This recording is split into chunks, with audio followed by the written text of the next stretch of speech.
They say an alpha's claim is supposed to feel like coming home, like warmth, like safety, like finally breathing after years underwater. Nobody told me it would feel like standing in the center of a room full of the most dangerous men in Chicago while one of them looked at me like I was already his. Nobody warned me that the moment Kang Jiwon's eyes found mine across that blood-soaked council table, my whole body would betray every wall I had spent 26 years building, and nobody, not a single soul, told me I was already carrying his child. My name is Seo Min-jae, and I have never once in my life asked to be saved. I want that on record, not because I am proud to a fault, though my mother would tell you otherwise, but because everything that follows, every decision, every consequence, every moment that cracked me open and left me raw, started from that exact place, from me choosing to walk into danger with my eyes open rather than wait for someone else to pull me out. I grew up in the Bridgeport neighborhood of Chicago, the kind of block where you learn fast that silence keeps you alive and stillness keeps you invisible. My mother, Seo Jiwon, worked double shifts at a Korean-owned laundry on Wentworth Avenue until her hands cracked in winter and her feet swelled in summer. She never complained, not once. She just kept her head down, kept moving, kept us fed. I learned endurance from watching her. I learned that love sometimes looks less like warmth and more like someone quietly grinding themselves to dust, so you don't have to. She never knew what I was, what I really was. Omega designation was something that happened to other people in our community. At least, that was what I told myself through 4 years of suppressants and carefully monitored scent blockers. I was 22 when my biology finally stopped cooperating with my denial. I was 26 when I stopped running from it. By then, I had built something, a life, a cover, a carefully constructed identity as a mid-level logistics coordinator for a freight company that on paper moved cargo containers between Chicago and Detroit. Off paper, I moved information, documents, messages between people who could not afford to be seen talking to each other. I was good at it because I understood one thing above everything else. The most dangerous thing in any room is the person everyone underestimates. That was me. That was always me. Until the night Kang Jiwon walked into the same room and looked at me like he had been counting down to this exact moment his entire life. The Mafia council meeting was never supposed to include me. I was a courier, a ghost. I delivered sealed documents to a neutral location on the south side of Chicago, collected my fee, and disappeared. That was the arrangement. That had been the arrangement for 3 years without a single complication. But the man I was supposed to hand the documents to, a mid-tier fixer named Chansu, was 40 minutes late. And the location, a private dining room on the 3rd floor of a member-sunly Korean restaurant called Suseong, was already filling with people who made the air feel heavier just by existing inside it. I should have left. I know that now. I knew it then too. Somewhere in the back of my mind, where instinct lives and logic refuses to listen, but Chansu had warned me, very specifically, that the documents could not be left unattended and could not leave my hands until they reached his.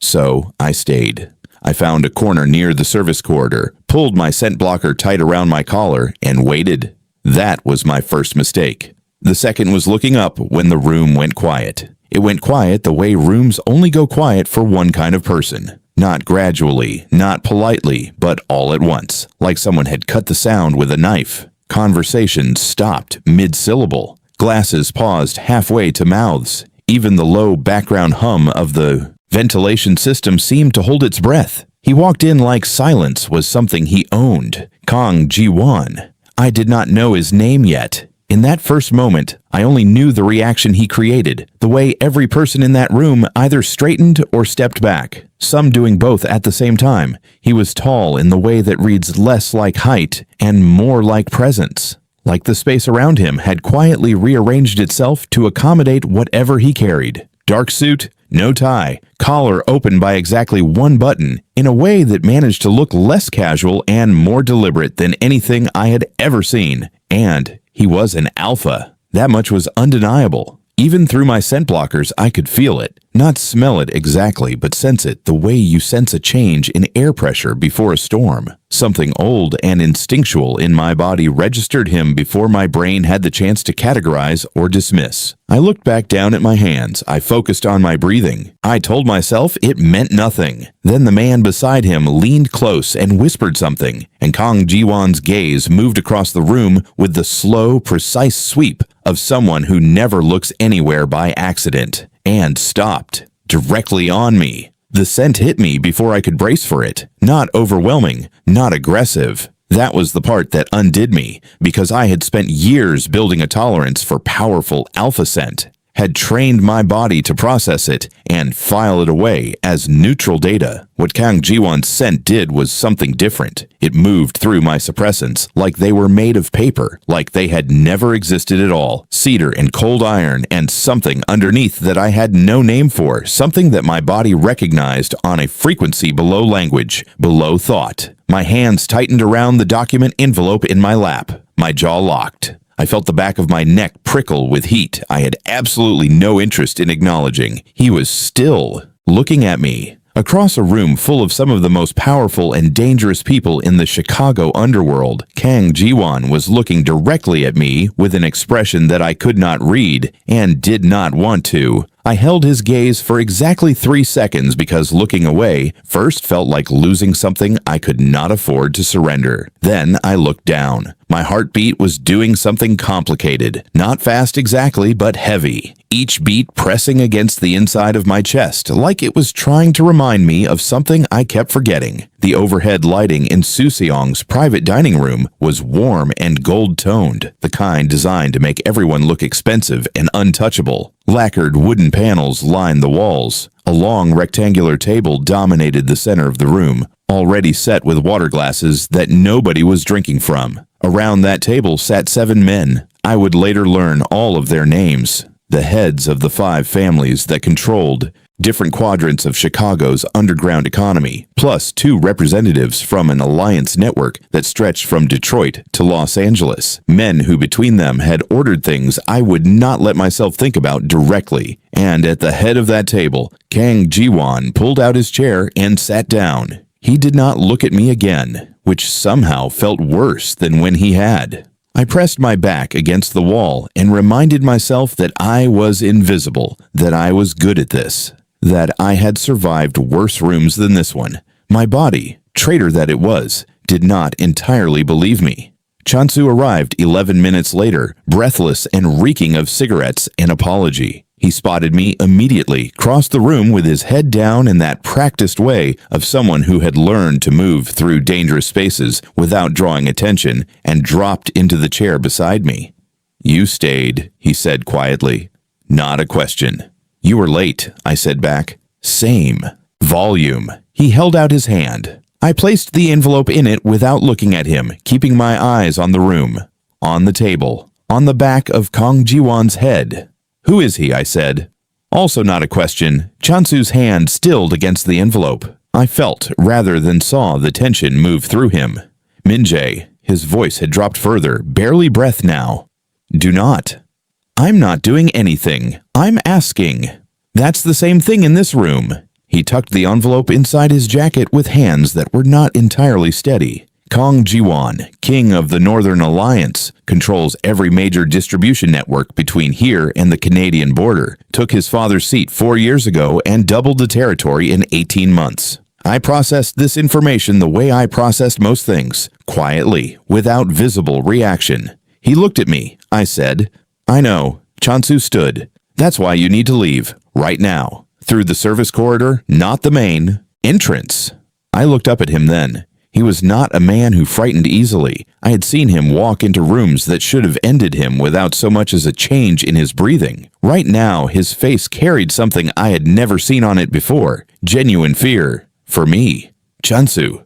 "Please, Min-jae." His voice cracked on the second syllable of my name, just slightly, just enough. He does not look at people without a reason, and his reasons are never small. I stood slowly. I smoothed the front of my jacket. "Then I'll leave," I said. But even as I turned toward the service corridor, the back of my neck was burning, and somehow I already knew I was not going to make it out before something changed. I was 4 steps from the service door when it happened. Not a sound, not a word, just a shift in the room's atmosphere so sudden and complete that my feet stopped moving before my brain gave the instruction. The low murmur of council conversation had died. Again. Completely. The way it had when Kang Jiwon first entered, except this time the silence had a different texture. Tighter, sharper, the kind that precedes something irreversible. I turned around. I do not know why I turned around. Every rational part of me was pointing toward that service door, toward the stairwell, toward the street, and the cold November air, and the ordinary world where I had a life and a routine and a careful, constructed sense of control. But I turned around, and Kang Jiwon was standing, not at the head of the table anymore. He had moved silently, completely, and he was now at the edge of the room, looking directly at me. And when our eyes met this time, he spoke. "Don't leave." 2 words, quiet enough that only I could have heard them. The entire council table had gone still, and my heart, that complicated, traitorous organ, stopped pretending this was nothing. 2 words. That was all it took.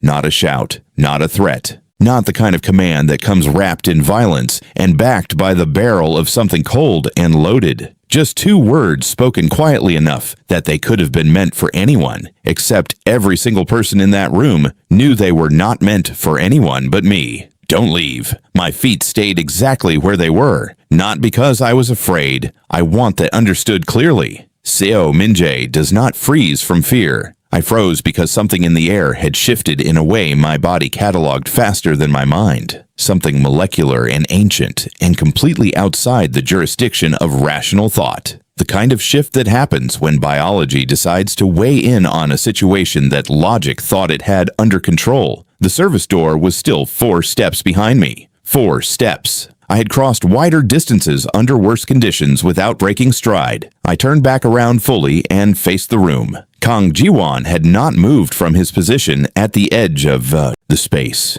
He stood with the particular stillness of someone who had never once in his life needed to fill silence with movement or noise. His hands were at his sides, relaxed, which was somehow more unsettling than if they had been clenched. A relaxed predator is a patient one. The 7 council members at the table had not resumed their conversation. They were watching. Not him.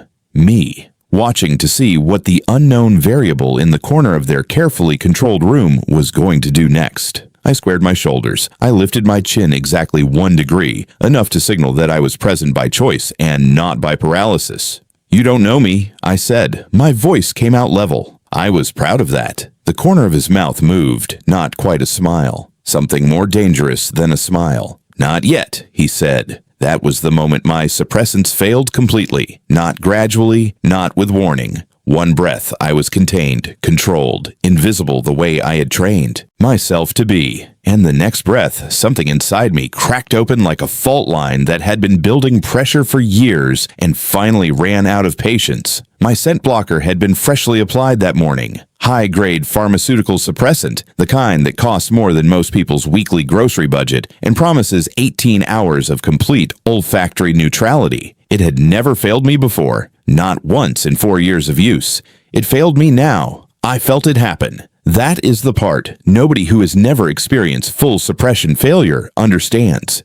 You feel it. A warmth that starts at the base of your throat and moves outward, slow and unstoppable, like something that had been held underwater, finally breaking the surface. My scent, my actual unfiltered omega scent, moved into the air of that room like it had been waiting its entire existence for exactly this moment. Warm sandalwood, rain on concrete, something sweeter underneath that I had always hated about myself, always associated with vulnerability and exposure, and everything I had spent years making sure no one could use against me. It was in the air before I could do a single thing about it. And Kang Jiwon breathed it in. I watched it happen. Watched the slight expansion of his chest, the almost imperceptible pause in his breathing as his body processed what had just entered the atmosphere of that room. His eyes, which had been studying me with the calm assessment of someone cataloging data, changed. Not dramatically, Not the way it happens in stories where an alpha's eyes go dark and something primal takes over and all subtlety exits the building. It was quieter than that and more devastating for it. A deepening, like something behind his gaze had been waiting at a locked door and had just heard the key turn. The council members felt it too. I watched two of them shift in their seats, watched one reach up and loosen his collar without seeming to realize he was doing it. One of them, a heavy-set man with silver at his temples, leaned toward the man beside him. "Omega," he murmured, not quiet enough. The word landed in the room like a stone dropped into still water. Every eye in that room found me at once. I had spent years being invisible. Years cultivating the particular talent of existing in dangerous spaces without becoming a point of focus, without giving anyone a reason to look too long or think too hard about who I was or what I carried. In 3 years of working the edges of Chicago's underground network, not a single person had ever clocked me as anything other than what I presented. A competent, unremarkable, thoroughly beaded logistics professional who was useful precisely because he was forgettable. 30 seconds of suppression failure undid all of it. The way those men looked at me was not the way men look at a person. It was the way they look at a complication, a variable, something that had appeared inside their controlled environment without invitation and now required a decision about what to do with it. I had sat across from that kind of assessment before, from the other side of it, watching someone else become the problem that needed solving. Being the problem felt significantly different. I kept my face neutral, kept my breathing measured. Inside my chest, my heart was doing something loud and insistent that I was actively ignoring. Then Kang Jiwon moved, not toward me. Not yet. He simply stepped forward by a single pace and turned his attention to the table, sweeping the assembled council with a gaze that lasted approximately 3 seconds and communicated something I could not entirely read, but whose effect was immediate and absolute. Every man who had been looking at me looked away. Every single one, without a word, without a gesture beyond that look. They looked away from me and back to their water glasses and their folded hands and the middle distance, anywhere that was not in the direction of the unknown Omega standing near the service corridor. Then Kang Jiwon looked back at me. "Sit down," he said, still quiet, still that same register that was not quite a command and not quite a request, and occupied some territory between the two that I did not have a word for. "I was leaving," I said. "I know." He pulled out the chair to his immediate right, the one positioned closest to the head of the table, the one that no one at that council meeting had touched or gone near because proximity to Kang Jiwon was apparently something people in this world actively avoided. He pulled it out and did not look away from me. "Sit down anyway." The room was completely silent. My jaw tightened. I thought about the service door, about the stairwell, about the cold November street and the ordinary world where I had a functional, carefully managed life that did not include sitting at a Mafia council table next to the most dangerous alpha in Chicago because his voice had done something to my nervous system that I had absolutely no framework for processing. I crossed the room. I sat down. And the moment I did, Kang Jiwon's scent wrapped around me like it had been waiting for permission. Cedar and cold iron, that unnamed thing underneath. Up close, it was worse, better. I genuinely could not decide which word applied. It moved through my chest and settled there with a familiarity that made no biological sense, the way a scent sometimes triggers a memory of a place you have never actually been. My hands were flat on the table in front of me. I was not going to let them tremble. I refused. The council resumed its meeting with the slightly forced normality of men who were pretending that nothing unusual had just happened while being absolutely aware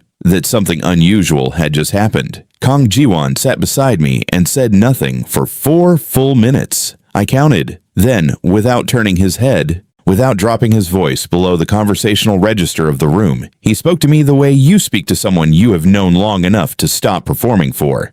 "Your scent blocker failed." "I noticed," I said. "How long have you been suppressing?" The question was clinical, direct, no judgment in it, which somehow made it harder to deflect than if there had been. 4 years, I said, because lying to a man who could clearly smell the truth felt pointless. Something shifted in his jaw, a tension that appeared and disappeared so quickly, I almost missed it. "That's too long," he said. "That's my business," I said back. He turned his head then, just slightly, enough that I could see his profile and the angle of his expression, which was not what I expected. Not irritation, not the particular blankness that powerful men use as a weapon, something more considered than either of those things. Like he was filing away what I had just said and deciding what to do with it later. "What's your name?" he said.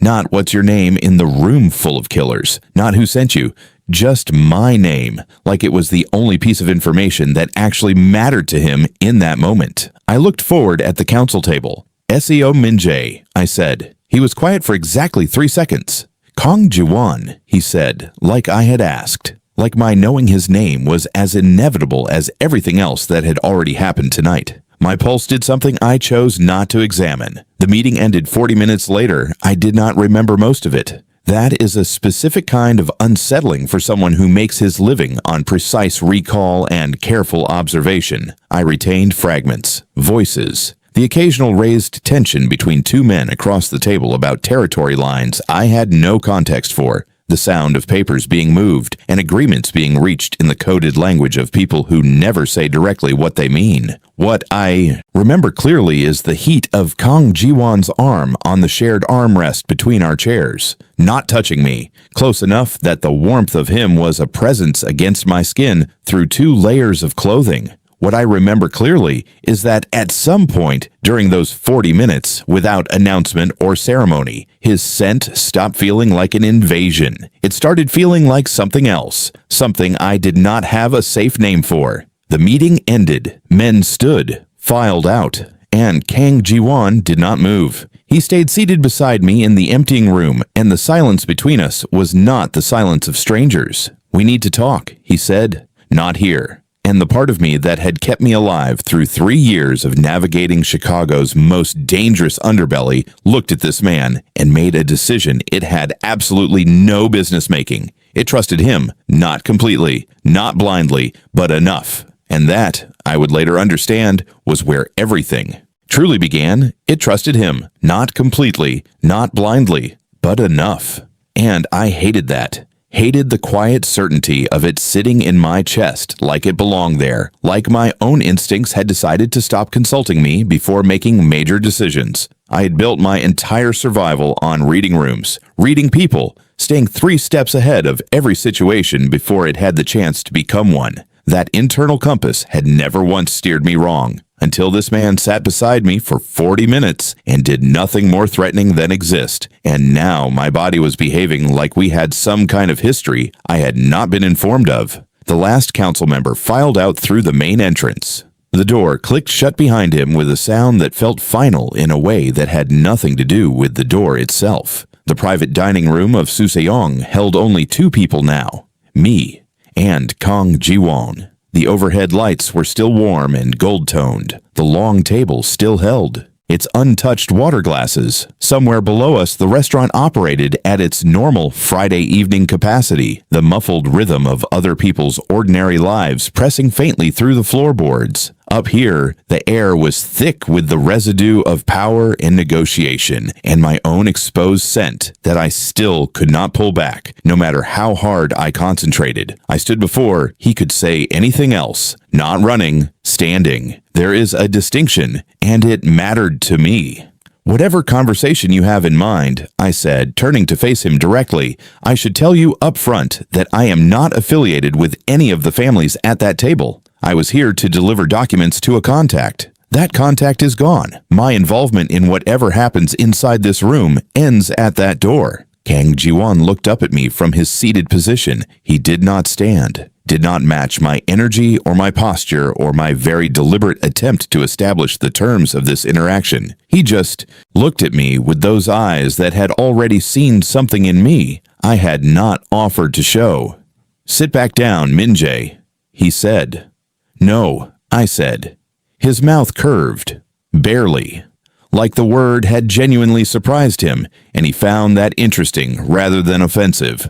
"All right," he said, and then he stood. He was taller standing than the room had made him seem sitting down. That should not have been a relevant observation. I catalogued it anyway. He moved around the table without urgency, without the performative slowness that some powerful men use to remind you that they have all the time in the world and you are operating on borrowed minutes of theirs. He moved like someone who simply needed to be on the other side of the table and went there. Efficient, unbothered. He stopped about 6 feet from me, close enough that his scent was a full presence now, rather than an ambient detail. Close enough that I had to actively maintain my posture instead of letting my body make whatever adjustment it was quietly lobbying for, far enough that it was not a threat. That calculation was intentional. I was certain of it. "You're not afraid of me," he said. Not an accusation, more like a fact he was turning over, examining from different angles. "I don't know you well enough to be afraid of you," I said. "Fear requires information.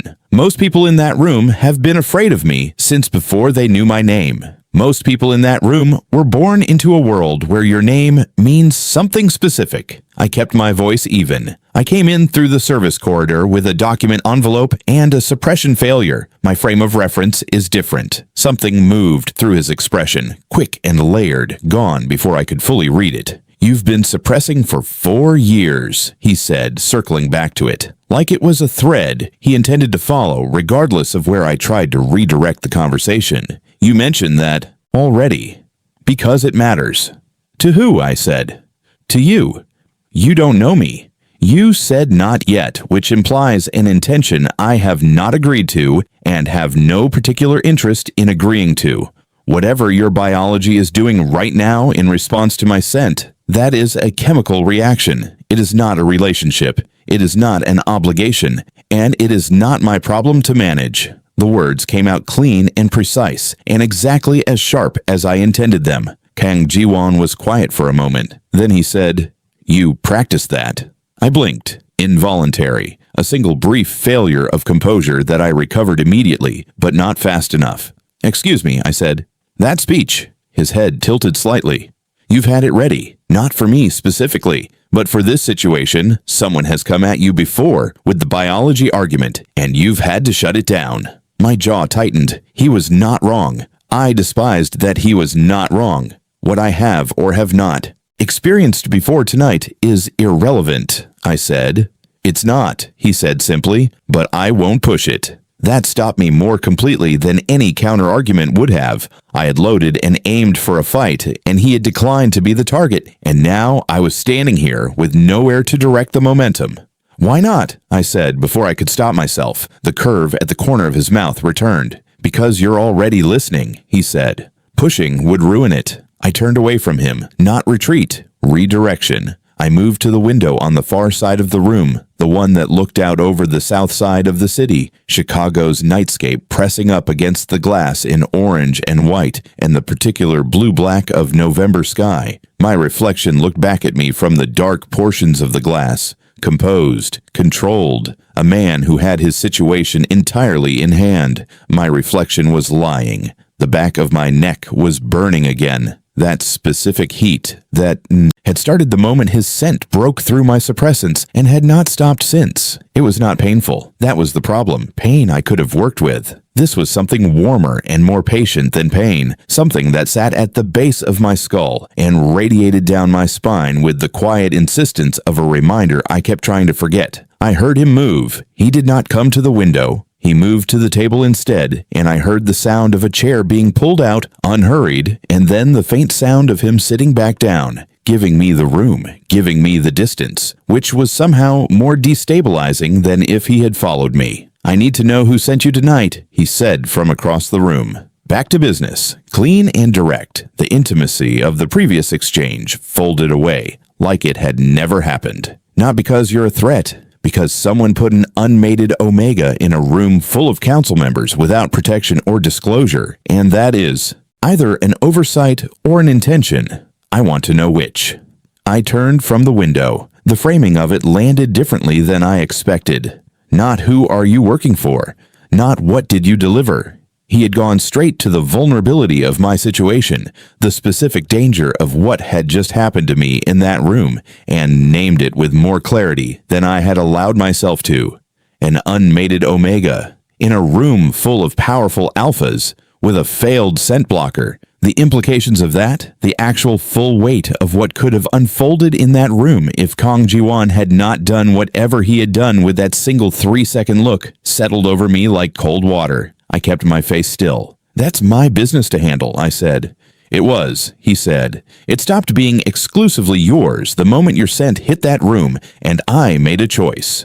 My eyes found his across the distance. "What choice?" I said quietly, to make sure no one else at that table had the opportunity to make one first. The silence after that was different from the silences before it. Earlier, silences had been tactical, spaces where we were both measuring and positioning and deciding how much to reveal. This silence had a different weight. Heavier, honest in a way that neither of us had quite planned for. He had protected me, without being asked, without negotiation or condition. In a room where my exposed Omega status had instantly made me vulnerable in ways I had not fully calculated in the moment, he had used nothing more than his presence in a look to wall me off from every other alpha at that table. I had felt it happening and filed it under something else because acknowledging what it actually was would have required me to feel something I was not prepared to feel. I was not prepared to feel it now either, but it was there, regardless, sitting in my chest alongside the burning at the back of my neck and the scent that still lingered in the air between us and all the other things I was actively refusing to process. "I didn't ask for that," I said. My voice came out quieter than I intended. I adjusted. "And I don't owe you anything for it." "I know," he said. "Then why?" He looked at me steadily. No performance in it. No calculation that I could detect. "Because you were the most dangerous person in that room," he said. "And nobody in it knew it except me. And I don't leave assets unprotected." Asset. The word should have put my back up immediately. Should have given me something clean and cold to push against. Instead, it landed somewhere complicated, because underneath the transactional framing of it was something that sounded almost like recognition. He had seen me, not the suppressed, blocked, deliberately invisible version I had spent years perfecting. Me. My throat tightened. "I'm leaving," I said. "I know," he said again. "Stop saying that like you know what I'm going to do." The curve returned to his mouth, fuller this time. "Give me your number, Min-jae." My first instinct was no. Clean. Immediate. Uncomplicated no. The kind that required no internal debate because the answer was obvious and the reasons were numerous, and none of them needed to be spoken aloud. My first instinct had also told me to leave through the service door 45 minutes ago, and I was still standing in this room. I looked at him across the warm gold light of the empty dining room. This man who had walked into a space and rearranged its atmosphere by existing inside it, who had looked at me across a council table like he had been waiting for exactly me, who had protected me without making it about himself, who had called me the most dangerous person in the room like it was a simple observation and not the most accurately seen thing anyone had said to me in years. I pulled out my phone. I read him my number. I did not examine why. He did not. Save it while I watched. Just listened. Nodded once, like he had already committed it to somewhere more permanent than a contact list. "You'll hear from me," he said. "You don't know that," I said, moving toward the door. For real this time. I screened my calls.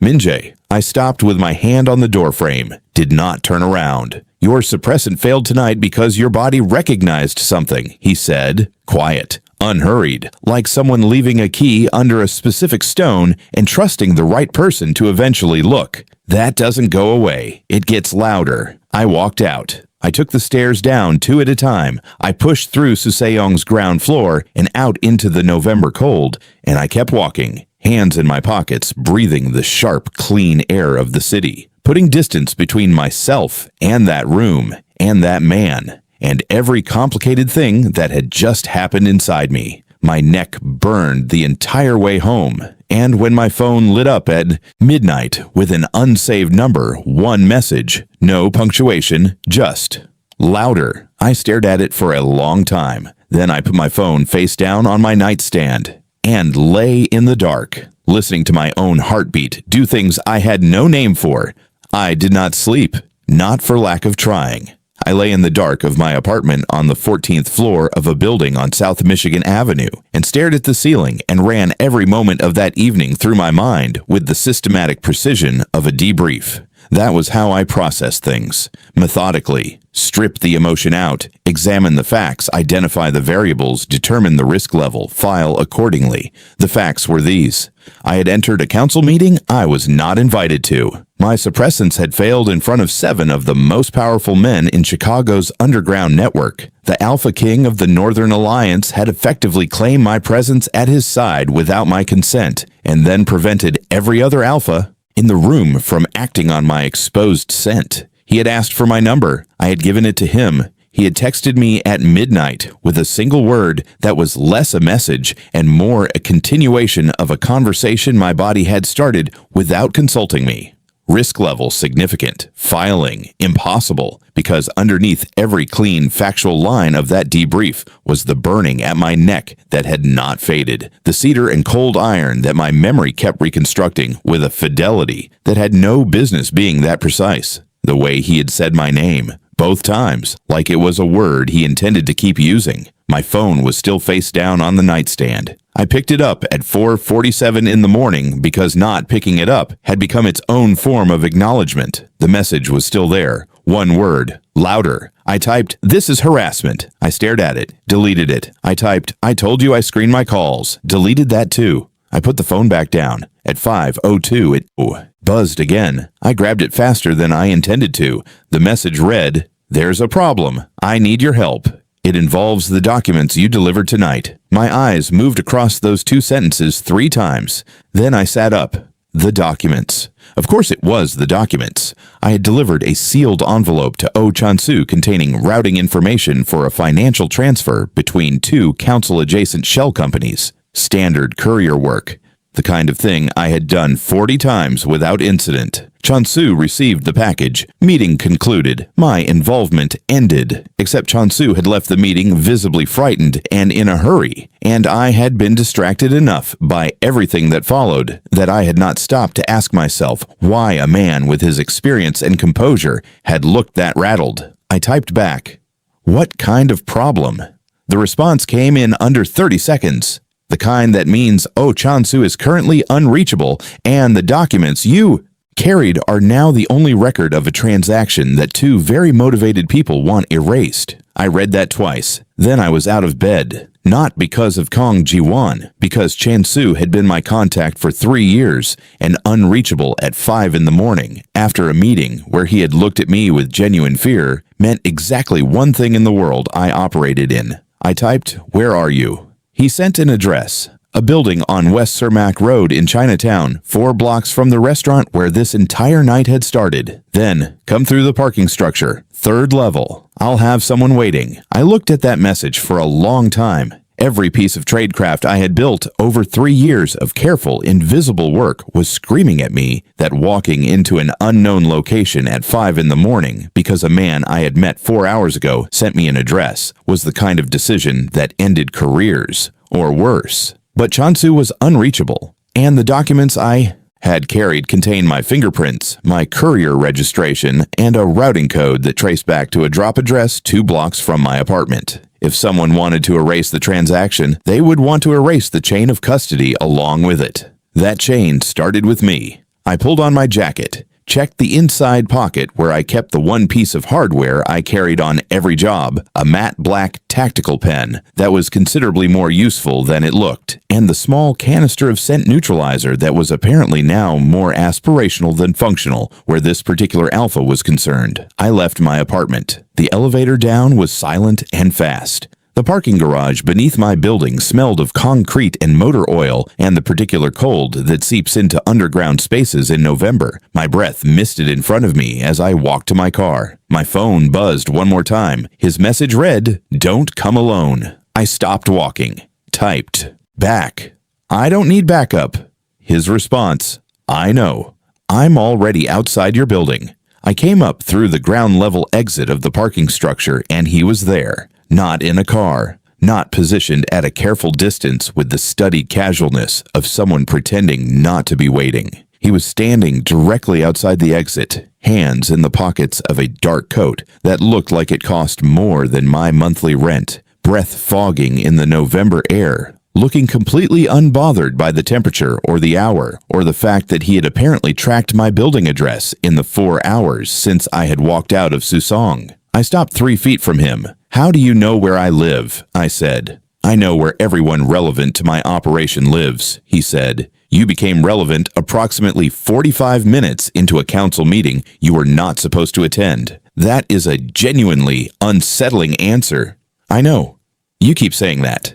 "Because I keep meaning it." He pulled one hand from his pocket and held it out, not toward me, beside him, in the direction of the street where a dark car idled at the curb. "We need to move. Chansu's last known location puts him 20 minutes ahead of us, and that window is closing." I looked at the car, looked back at him. "I have my own car," I said. "Your car is registered to your courier identity," he said. "If someone is already pulling threads from tonight, that plate is a liability. Mine isn't."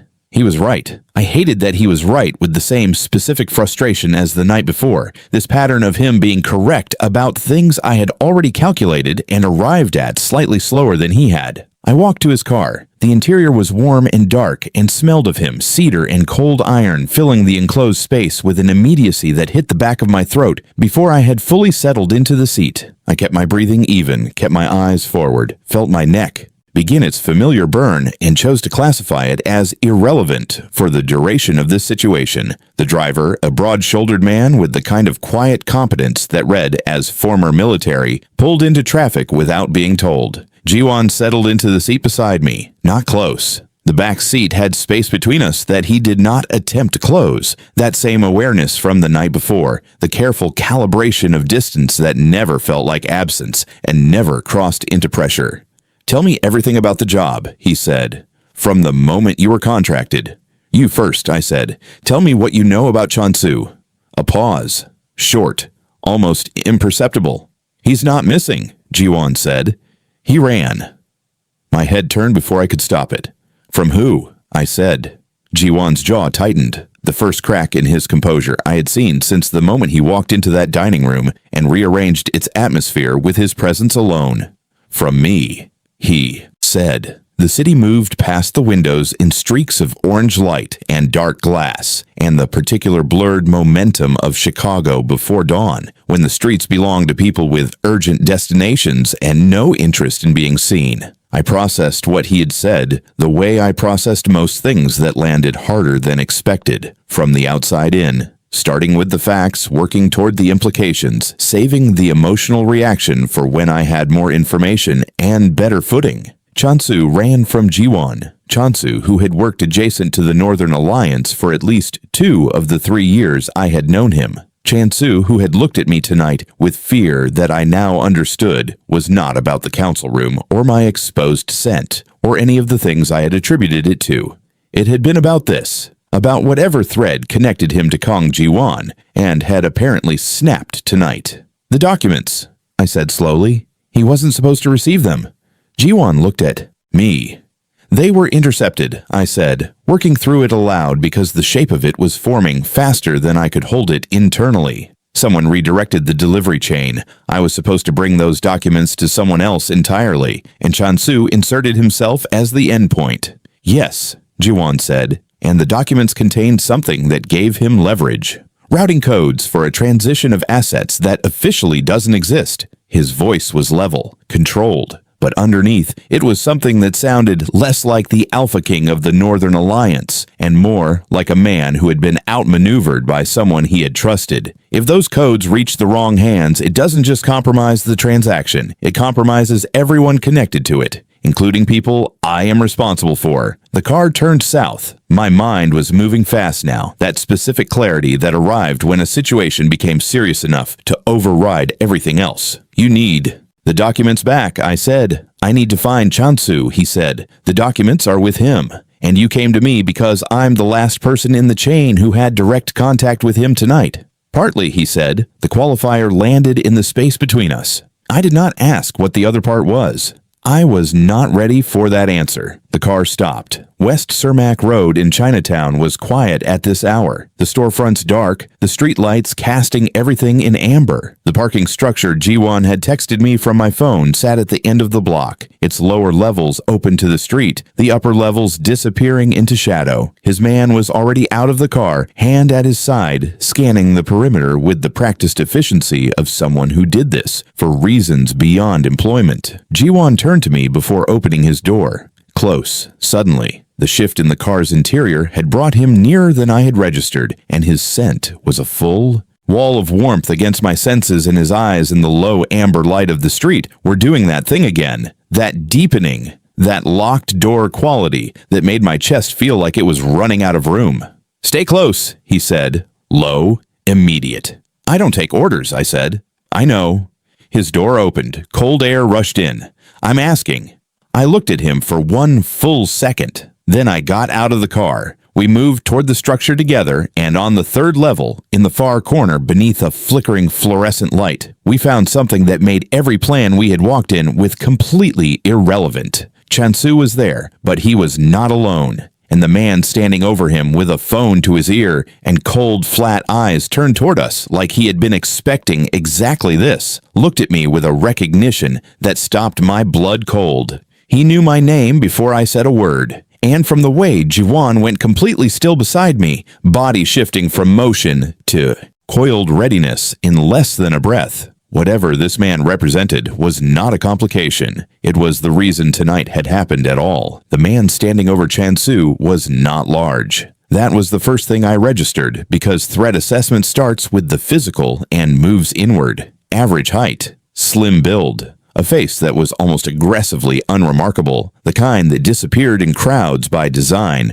rather than by accident. He wore a charcoal suit with no tie and held his phone with the relaxed grip of someone who had not been surprised by our arrival because he had engineered it. His eyes found me first, not Jiwon, me. And in them was something that turned my stomach in a way that pure danger never had. Because pure danger was external and readable, and something I knew how to position myself against. What was in this man's eyes was familiarity, the particular quality of someone looking at a person they have studied from a distance for long enough that the seeing feels like knowing. "Seo Minjae," he said. His English was clean and American accented with a precision that felt practiced rather than native. "I was wondering when you would show up." Chansu was on the ground against the parking structure's concrete pillar, wrists zip-tied, mouth cut at the corner, conscious but not looking at either of us, looking at the floor with the specific stillness of a man who had accepted that his options had narrowed to none and was waiting to see which version of what came next he was going to have to survive. I did not move toward Chansu. I did not move at all. Beside me, Jiwon had gone the kind of still that is not stillness at all, but its opposite. Everything in him coiled and present and running calculations at a speed that did not show on his face. His scent had changed. The cedar and cold iron sharpened into something with an edge, something that raised every fine hair on my arms through 2 layers of clothing. Protective fury, held on an extremely short leash.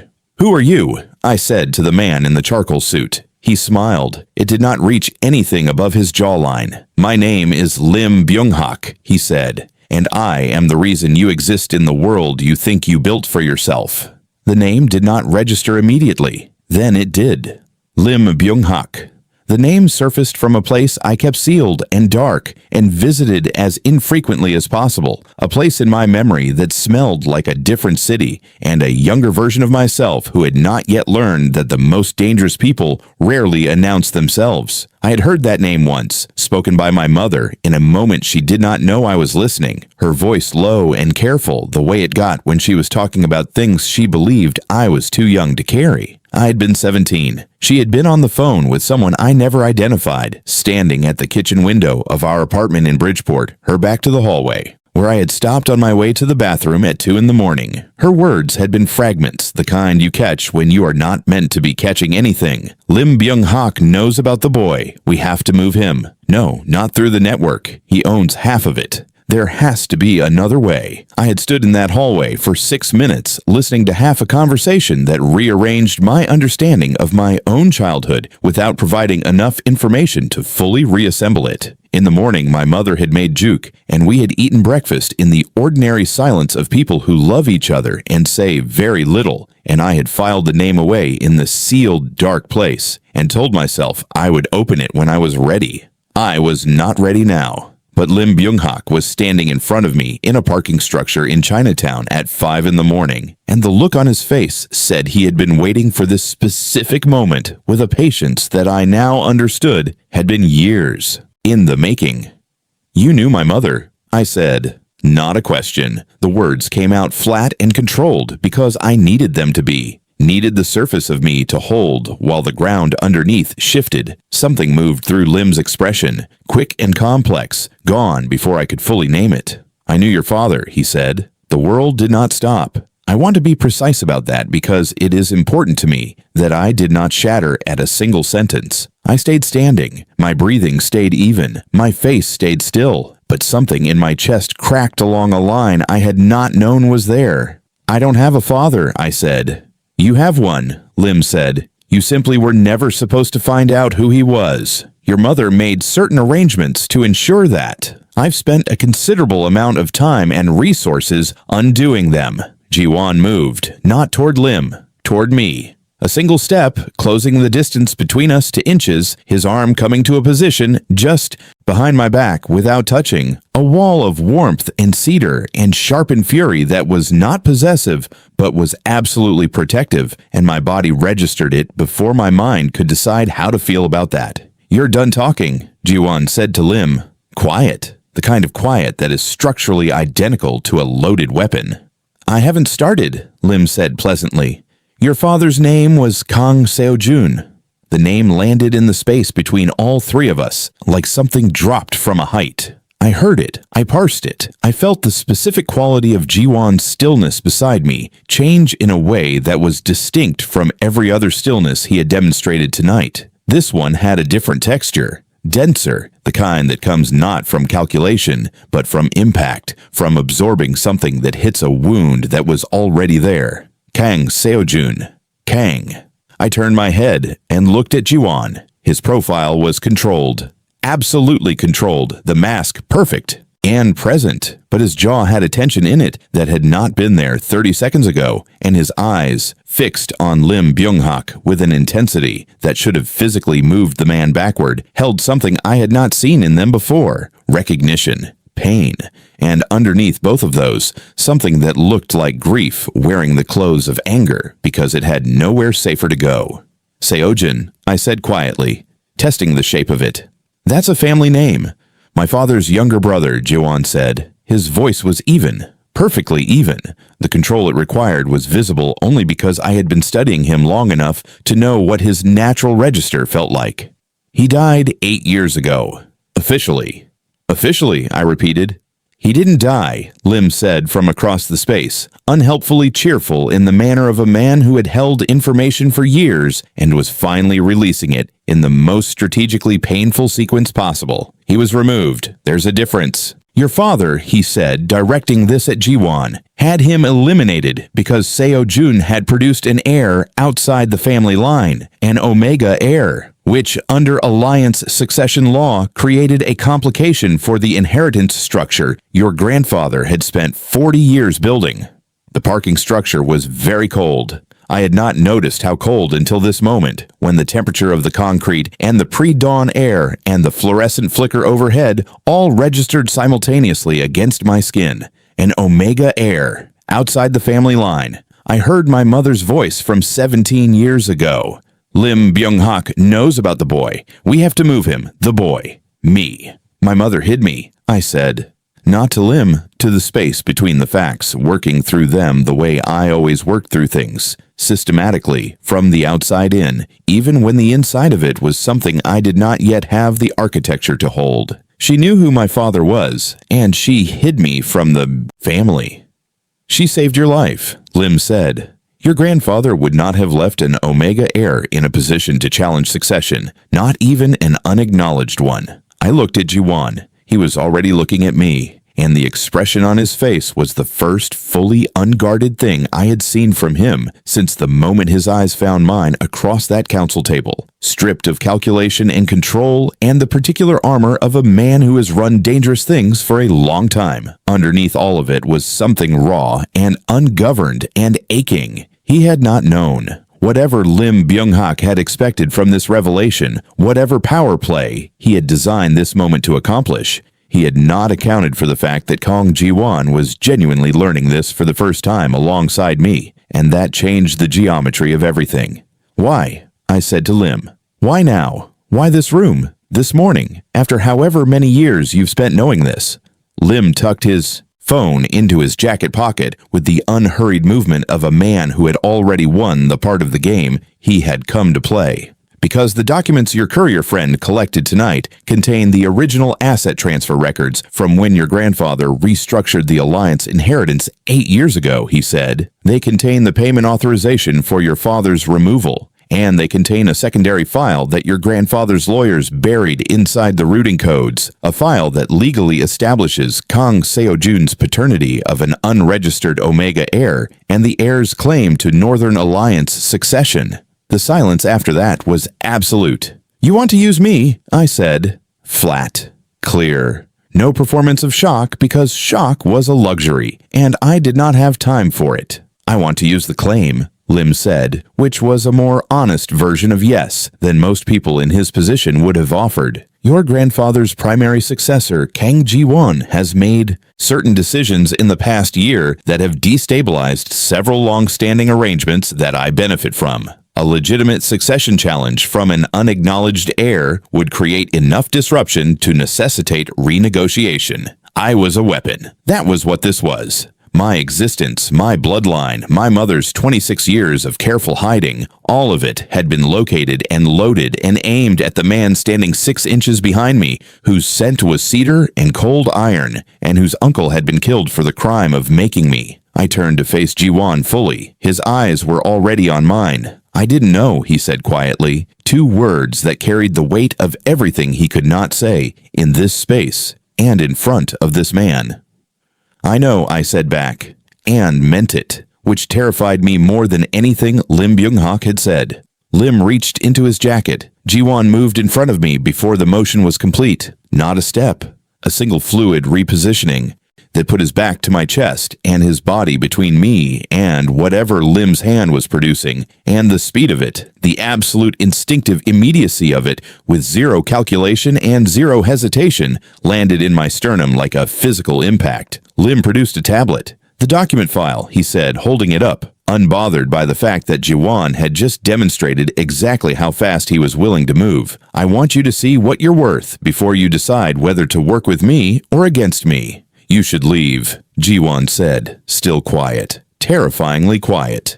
"You should think carefully," Lim said pleasantly, "about what happens to an unregistered Omega heir with a legitimate succession claim and no alliance protection in a city full of people who would very much like that claim to disappear." He set the tablet on the concrete floor. He walked to the stairwell. He looked back once, at me, not Jiwon.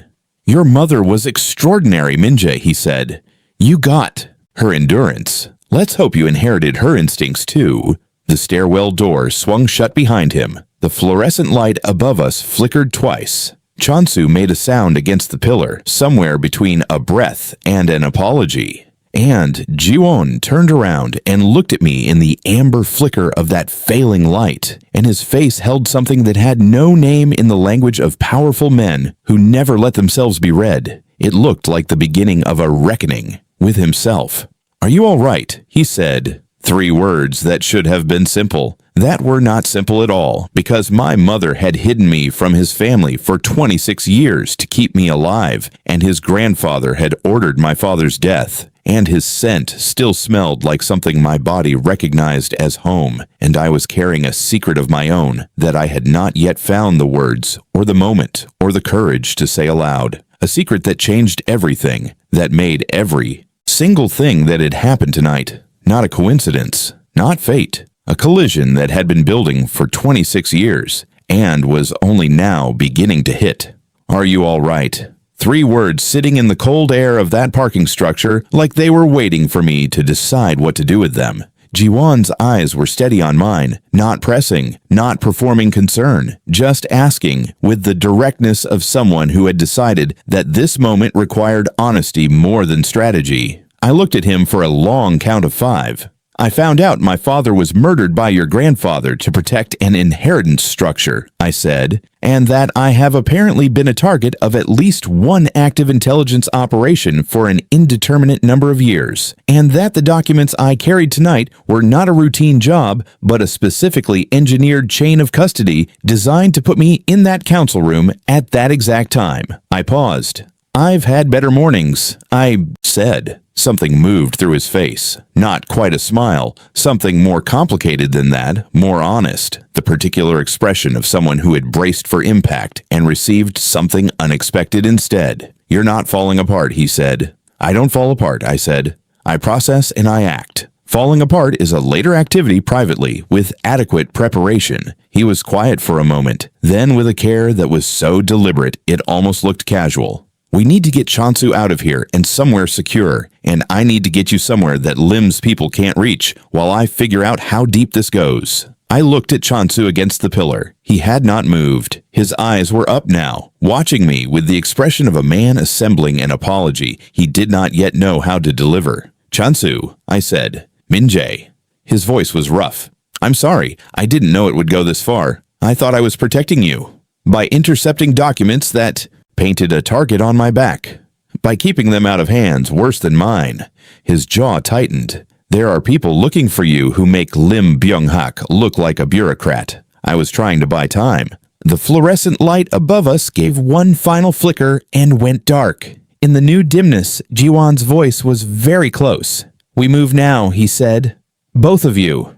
The building Jiwon took us to was not what I expected. I had constructed a mental image during the drive, something that matched the aesthetic of his world. Clean lines, security infrastructure, the kind of place that communicated power through its architecture, the way everything else about him communicated it through restraint. I expected something fortress adjacent. What I got was a brownstone on a quiet residential street in Lincoln Square, 4 stories of worn red brick and dark wood trim, and window boxes that still held the dried stems of summer flowers that someone had not gotten around to clearing. The kind of building that looked like it had been lived in by the same family across multiple generations, the kind that disappeared into its neighborhood by looking exactly like everything around it. Jiwon's driver took Chansu somewhere else. A medical contact, Jiwon said, for the cut on his face and the zip tie marks on his wrists, somewhere secure. I did not ask for the address. I filed the fact that he had one readily available and moved on. Inside, the brownstone was warm. That hit me harder than I expected. The warmth of it. After hours of concrete and November cold and the refrigerated tension of that parking structure, stepping into a space that held actual heat was almost physically disorienting. Dark hardwood floors. A narrow hallway leading to a kitchen at the back that smelled faintly of doenjang jjigae, the specific savory depth of fermented soybean paste that my mother made on cold mornings, a scent so embedded in my earliest memories that encountering it here, in this place, at this hour, did something to my composure that Lim Byung-hak's entire revelation had not managed. I stopped walking. Jiwon noticed. Someone was here earlier, he said quietly from behind me. I keep a staff. They leave food. I know what it is, I said. I know you do. I started walking again. He led me to a room on the 2nd floor. Not large. A window that looked out over the street. A wooden chair. A low table. A couch with the particular worn quality of furniture that had been genuinely used rather than placed for appearance. He turned on a single lamp in the corner that threw warm amber light across everything and made the room feel like the inside of something protected. He did not leave immediately. He stood near the door with his hands at his sides and looked at me in the amber light with that open, unguarded quality that had appeared for the first time in the parking structure and had not fully closed since. Sit down, he said. Not a command. The same register as I'm asking. This time I sat without argument, because my legs, I realized, had been carrying the weight of this night for long enough that the offer of stillness was something I could not reasonably refuse. He sat across from me in the wooden chair, not close. not the careful, calibrated distance of earlier in the night, when proximity had been a negotiation. This was simply where the room put him, across the low table, in the warm light, at an hour that had moved past strategy into something more stripped and fundamental. We sat in silence for a moment, the kind that was not empty. "Your uncle," I said finally. "Seo-jun, did you know him?" Jiwon's hands rested on his knees. His eyes were on the middle distance between us, somewhere in the amber air, and the expression on his face was the one I was coming to recognize as his real one. The one underneath the control and the command and the particular gravity of being the man. Everyone in a room rearranges themselves around. "He was 12 years younger than my father," he said. "When I was a child, he was the only person in that family who treated me like I was more than a position to be filled." He paused, brief, precise. He laughed at things. "That sounds small. In the environment I grew up in, it was not small." I watched him. "When they told me he died, I was 22, he said. "I was told it was an accident. I had no reason to question it. My father was still alive, and I was still learning what it meant to inherit his world." Another pause. "I questioned it anyway, privately, for years. There was never any evidence to find." "Because your grandfather had it removed," I said. "Yes." The word came out with a weight that was not anger, not yet. Something that sat underneath anger and was older and more corrosive. Grief with nowhere to go for 8 years, suddenly finding its direction. "I'm sorry," I said. He looked at me then. "You are not responsible for what my family did," he said. "I know." I held his gaze. "I'm sorry anyway, because he was someone who laughed at things. And that matters." Something in Jiwon's face shifted. That deepening again, that locked door quality, except this time what moved behind it was not the controlled assessment of an alpha measuring a situation. It was something unguarded and ungoverned and entirely human, the expression of someone who had been seen in a specific and necessary way and did not know what to do with the vulnerability of it. He leaned forward, elbows on his knees, hands loosely linked, closing the distance over the low table by increments that were not physical but felt seismic. "You said you have a secret," he said quietly. I had not said that aloud, but he had read it in the parking structure the same way he had read everything else about me tonight, with that precise and unhurried attention that I was beginning to understand was simply how he experienced the world. My chest tightened. "Jiwon," I said, his name without title, without the formal distance I had maintained through every exchange since the council room. It came out that way before I could adjust it, and I let it stay, because adjusting it now would have been its own kind of admission. "Tell me," he said. "The same register." "I'm asking." I looked at the amber light on the wooden floor. I looked at my hands. I looked at him. "I'm pregnant," I said. The room held the words. Jiwon did not move, not immediately, not with the dramatic quality of a man receiving a shock and performing his response to it. He absorbed it the way he absorbed everything, completely, from the inside, while his exterior maintained the quality of still water over whatever was happening in the depths. I kept talking because silence in this moment felt like something I could drown in. 8 weeks, I said. "I found out 3 weeks ago. I haven't told anyone. I don't have a plan yet. I'm working on a plan." The words were coming out with the slightly over-controlled cadence of someone who has rehearsed a speech and is now delivering it in completely the wrong circumstances to a completely unintended audience. I know the timing is. I know how this sounds given everything Lim just said about succession and heirs, and I need you to know that I am not a political move. I did not engineer tonight. I did not know who you were before I walked into that room, and I did not know any of this. Min-jae, I'm not finished. I know. His voice was very gentle. Finish. I took a breath. I don't want anything from you, I said. I'm telling you because you have a right to know, and because after everything that just happened in that parking structure, it felt wrong to sit here in this room and hold it. Silence. Jiwon unlinked his hands. He reached across the low table. He did not take my hand. His fingers came to rest on the table surface, close, an offering rather than a claim, warmth radiating from the point of near contact like a question waiting for an answer I had not given yet. "How are you?" he said. Not about the pregnancy, not about the politics, Not about any of the 1,000 complicated layered things this information detonated between us. Just, how are you? My throat closed. I don't know yet, I said honestly. I'm still finding out. His hand turned over on the table, open, waiting. I looked at it for a long time. Then I placed my hand in his, and for the first time since I had walked into a restaurant on South Wentworth Avenue with a document envelope and a failing suppressant, something in my chest went quiet. Not resolved, not safe, not anything that simple. Just quiet. The fragile, impossible quiet of two people sitting in amber light with the full weight of the world between them, choosing, just for this moment, to set it down. His thumb moved once across my knuckles. Slow. Barely there. The kind of touch that asks nothing and says everything and leaves the receiving end of it with no rational defense whatsoever. I did not pull my hand back. I should have. Every structured, self-protective, carefully constructed part of me had a detailed argument prepared for why this moment was dangerous and premature, and built on a foundation of revelations so fresh the dust had not settled and emotions so raw they had no business being trusted. I did not pull my hand back. My grandfather, Jiwon said quietly into the amber quiet of the room, not a non sequitur, a thread he was picking up with the deliberate care of someone who had decided that the full truth was the only thing worth saying now. He's still alive. I looked up. He still runs the alliance from a distance, Jiwon said. Officially retired. Unofficially, there are council members at that table tonight who report to him before they report to me. The quiet in my chest changed quality. He knows about the documents, I said. He knows about you, Jiwon said. He has for longer than tonight. The warmth of his hand around mine did not change, but the room did. He sent Lim, I said.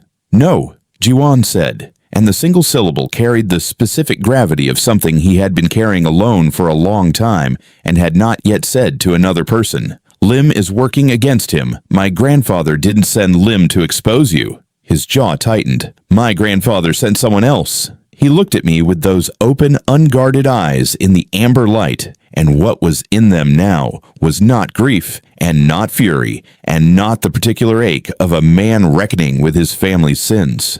It was fear, clean and cold, and very specific. Someone who has been watching you since before tonight, he said. Someone who was in that restaurant, at that council table. My blood went cold.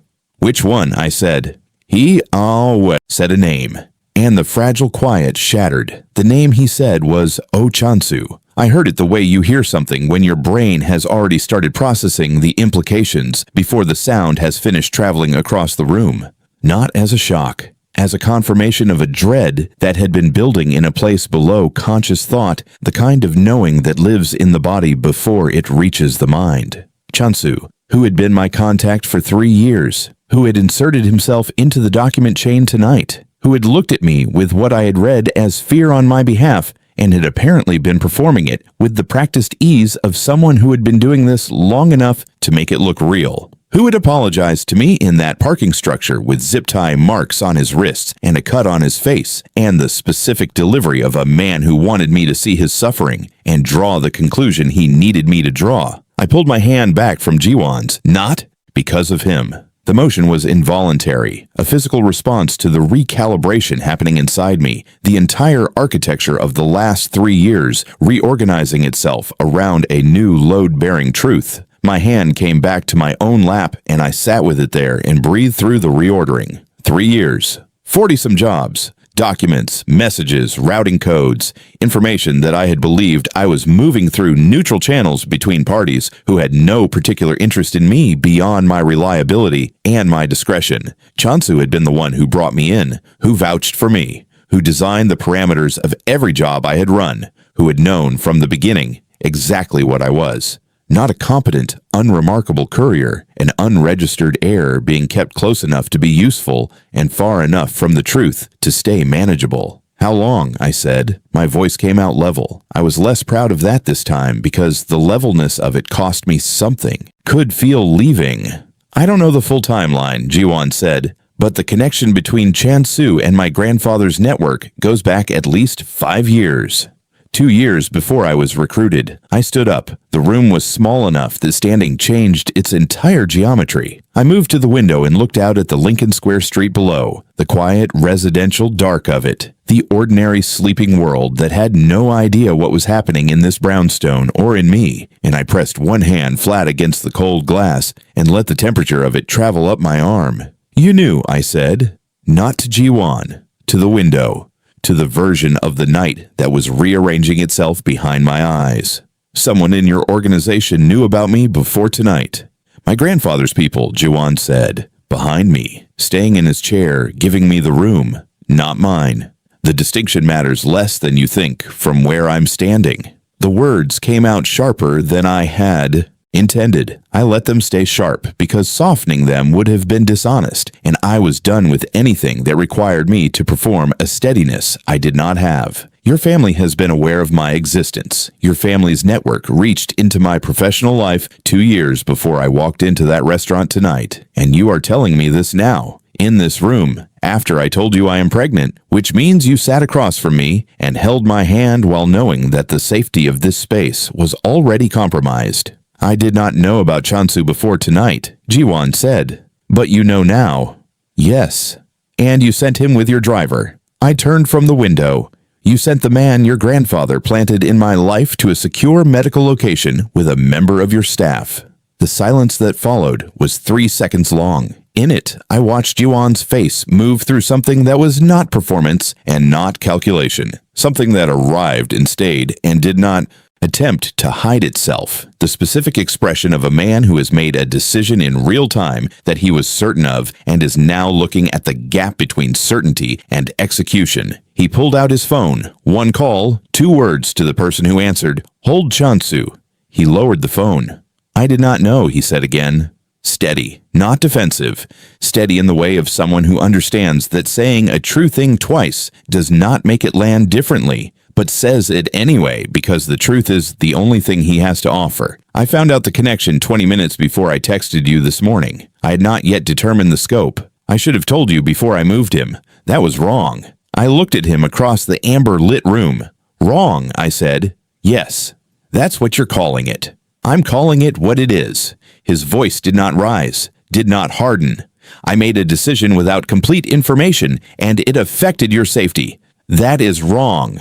I'm not going to qualify it." The anger in my chest was looking for somewhere to go, and his refusal to deflect or argue or construct a defense was making it harder to direct, which made it worse in a way that had nothing to do with him and everything to do with the fact that I was exhausted and shaken and had just discovered that the professional life I had built with careful, deliberate hands had been an architecture someone else designed. 3 years, I said, my voice cracked on the second word. Just slightly, just enough that I heard it and knew he heard it and there was nothing to do about it. I thought I built something. I thought every job, every contact, every careful choice I made was mine. I thought I was the one deciding how close to let people get and on what terms. I thought I was in control of my own exposure. I stopped. The crack in my voice had not closed. I was a file in someone's cabinet, I said. This whole time, I was something being managed. Jiwon stood. He crossed the room.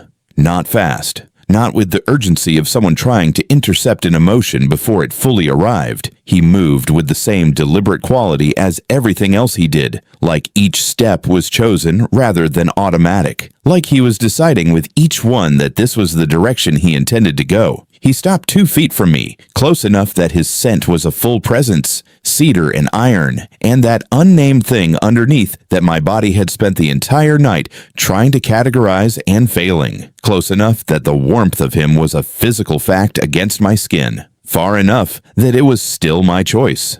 You were not a file, he said. Low, direct, aimed at exactly the thing I had said, and not at anything around it. You can't know that, I said. You've known me for approximately 6 hours. I know what I saw in that room tonight, he said. Before the scent, before the documents, before any of it, I saw someone who moved through a space full of dangerous men, like he had already calculated every exit and decided none of them were worth taking yet. I saw someone who held a conversation with me in front of a council table and did not flinch once. His eyes were very steady on mine. Files don't do that. People do. Don't, I said. Don't what? Don't make this about who I am to you. My voice had steadied, but the cost of steadying it was something I could feel in my jaw, my throat, the back of my neck where the burn had never fully gone. You don't get to decide what I am to you. Not tonight. Not after everything that just landed in that parking structure. Not while I'm standing here trying to figure out which parts of my life were real. He was quiet, and then he said the thing that broke it open. Your life was real, he said. Your choices were real. The person you built yourself into was real. None of that belongs to my grandfather, or to Chan-soo, or to Lim Byung-hak. That is yours. That has always been yours. I looked at him. The anger did not disappear. I want to be precise about that because the anger was legitimate, and it was mine, and it was not something a few true sentences could dismantle. But something underneath the anger shifted, a pressure that had been building since the moment I heard Chan-soo's name released by increments, like a fist slowly opening. It hurt more than the clenching had. I'm angry, I said. I know. At all of it. At Chan-soo, at your family, at the situation, at myself for not seeing it. You couldn't have seen it, he said. It was designed specifically so you wouldn't. And at you, I said. A little, even though I know that's not entirely fair. He did not flinch. Okay, he said. Just that. Okay. No negotiation, no attempt to talk me out of it, no performance of understanding designed to move me past the feeling faster than it wanted to move. Just okay? And that, somehow, was the word that undid me. I did not cry. I want that noted clearly because it matters to me, and because the thing that happened was not crying, not exactly, but something adjacent to it that lived in the same neighborhood, a sound that started in my chest and moved upward and stopped before it became anything as specific as tears, arrested somewhere in my throat by the same control that had kept me vertical through this entire night. My hand went to my face, palm flat over my mouth, holding the sound in. Jiwon did not reach for me. He did not close the distance or offer his arms or do any of the things that would have made this about comfort, about soothing, about managing the moment into something more bearable. He stood where he was, and he let the moment be exactly as large and painful as it was, and he did not try to make it smaller, which was the most devastating thing he could have done, because I had been prepared for management. Had my defenses oriented toward being handled, toward the particular dynamic where one person's distress becomes another person's project. I had no defense against simply being witnessed. My hand dropped. I looked at him through the amber light. My mother, I said. She spent 26 years keeping me hidden and safe, and she never told me why. She carried that alone. All of it. Every decision, every move, every morning she made breakfast in the ordinary quiet of our apartment, knowing what was underneath our ordinary life. My voice was very controlled now, which was its own kind of breaking. She died 4 years ago. She never got to tell me. And now I'm standing here, knowing everything she protected me from, and she is not here for me to tell her that I understand. The room held that. Jiwon exhaled slowly. Seo Jion, he said quietly, my mother's name, not a question. You know her name, I said. I found it tonight, he said. When I was tracing the document chain, her name appears in the original file as the person who removed you from the succession registry and created your civilian identity. He paused. She was not just hiding you, Min-jae. She built you a whole life from nothing. Every document, every record, your birth certificate, your courier license, all of it constructed by her over years. I stopped breathing for a moment, then started again. She never said a word. I said, "No," he said. "She just built it, and then she let you live in it."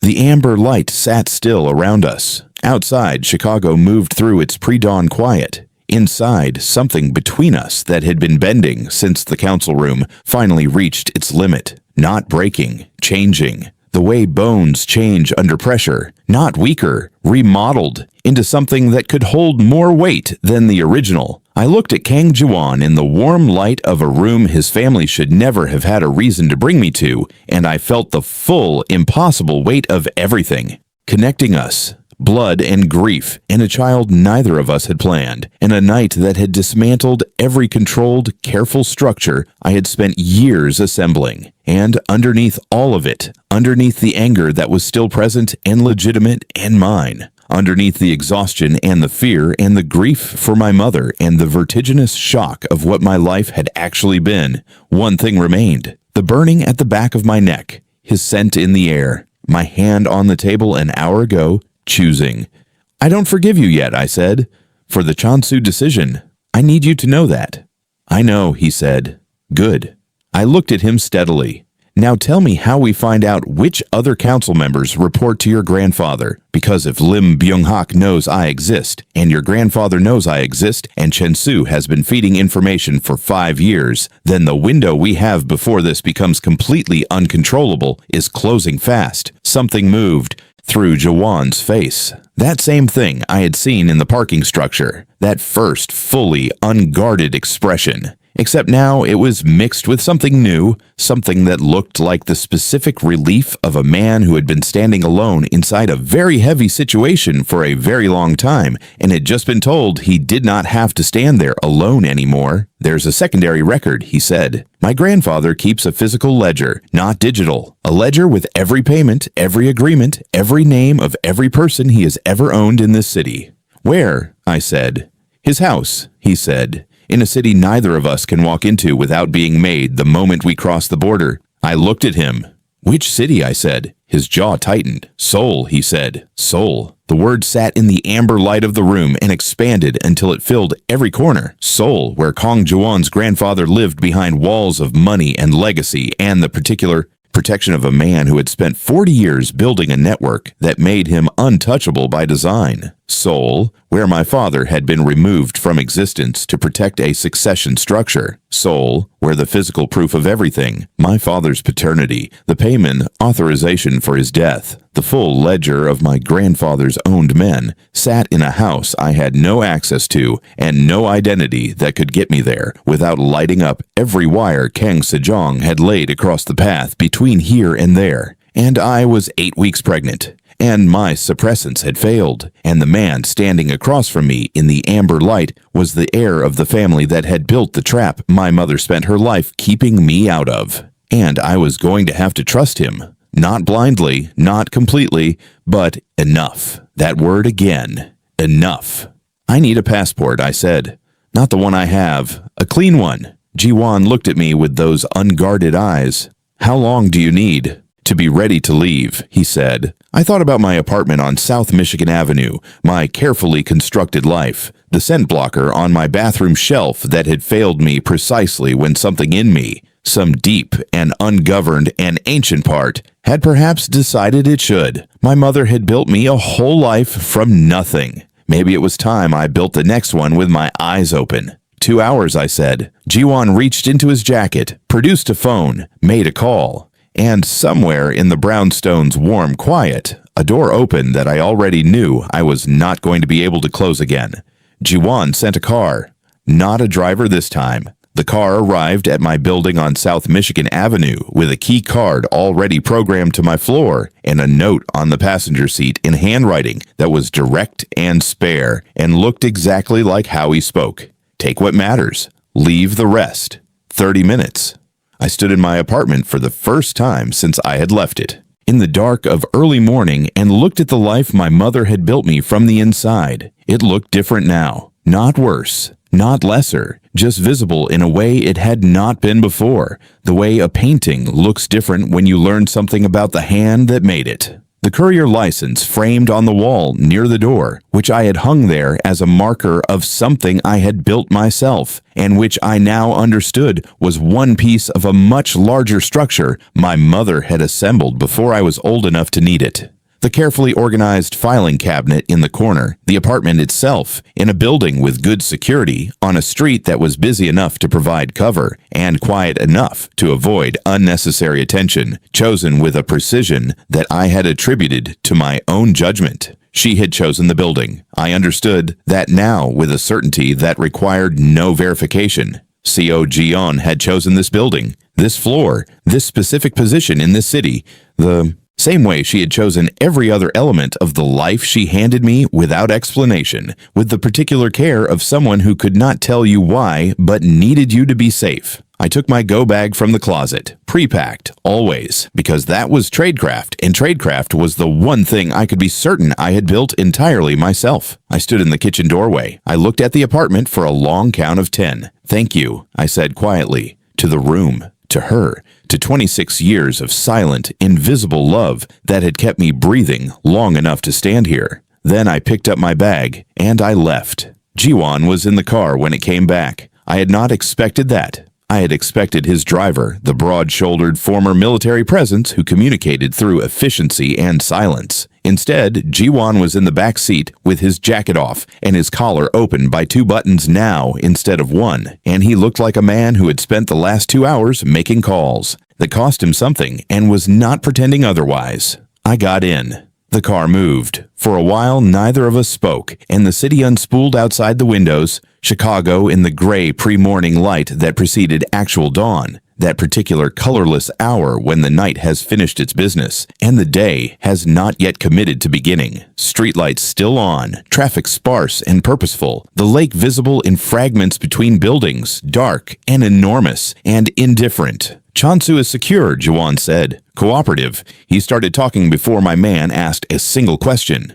"What did he say?" I said. "That your grandfather, our grandfather," he corrected, with a precision that landed between us with more weight than either of us acknowledged aloud, "has known your location for 2 years, has been monitoring your professional activity through Chansu's reports, and has been waiting for a specific trigger before deciding what to do with you."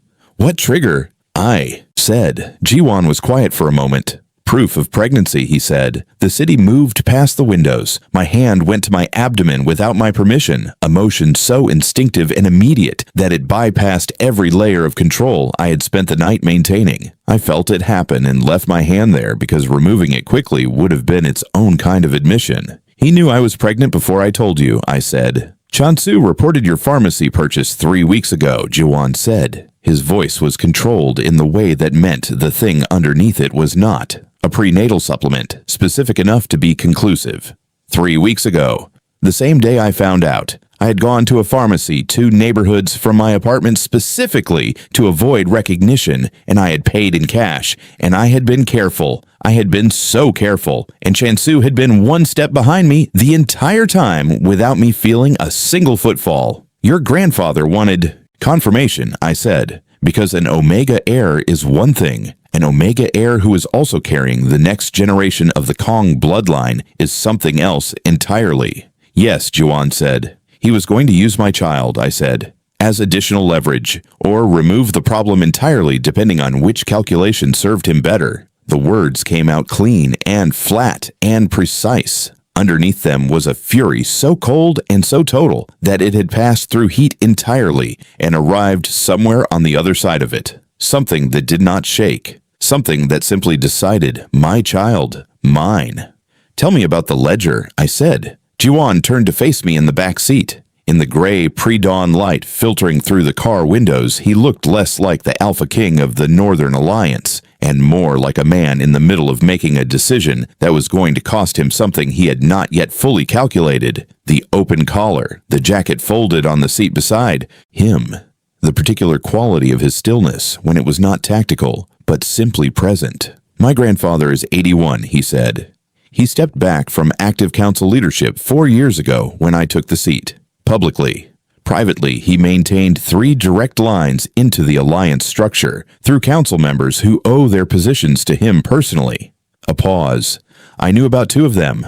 I have been managing around that reality for 4 years without directly confronting it because a direct confrontation would have required me to move against my own grandfather with insufficient evidence and would have fractured the alliance in ways that would have harmed people I am responsible for." "So you waited," I said. "I built," he said. "There is a difference. I consolidated enough independent loyalty within the council that his influence was contained even if it was not eliminated." His jaw tightened. I told myself that was enough. That containment was responsible. Leadership. That I was being strategic rather than avoiding something I did not want to face. I looked at him. "You were protecting him," I said. "Not an accusation, a reading." He did not deny it. "He raised me after my father died," he said. He was not gentle, he was not warm, but he was present in a way that the people around me were not. And when you are 15 and you have just lost your father and the world you understood has been handed to you as a responsibility rather than a life, present counts for more than it should. The gray light shifted slightly. Somewhere behind the cloud cover, the sun was beginning its argument with the dark. He killed your uncle, I said. Yes, Jiwon said. He was going to kill my child.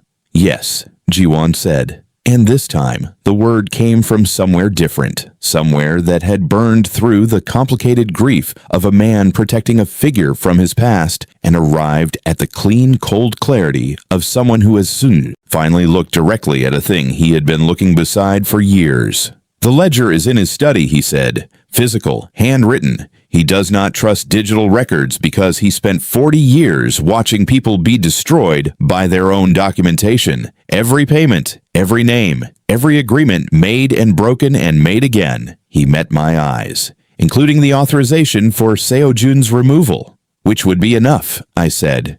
To take to the council members who are loyal to me independently, yes. With that document and the routing codes from tonight's file, I have enough to call a formal leadership review. His remaining influence gets examined. His operatives get exposed. The structure he built around me gets dismantled piece by piece with the council's own procedural framework as the mechanism.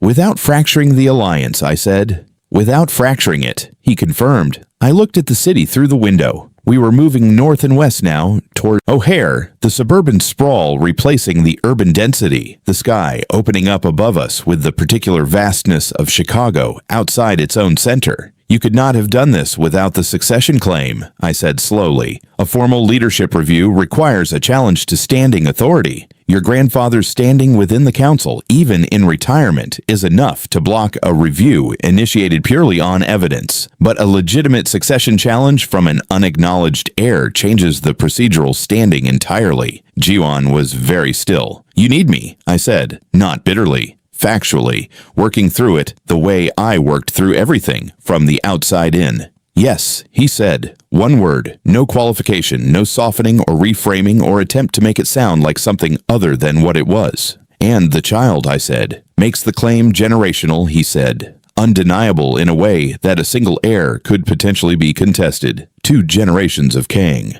Bloodline outside the acknowledged line, documented and presented simultaneously, is not something council procedure has a mechanism to dismiss. The car moved through the gray morning. I sat with the full architecture of it. Lim Byung-hak had wanted to use my claim to destabilize Jiwon. Jiwon's grandfather had wanted to use my existence as a threat to manage or eliminate. And now Kang Jiwon, the man whose scent my body had decided to recognize as home in a room full of dangerous men, needed my claim and my child's existence to dismantle the structure his grandfather had spent 40 years building around him. Everyone in this story needed something from me. The difference, I was deciding, was what they were willing to give in return.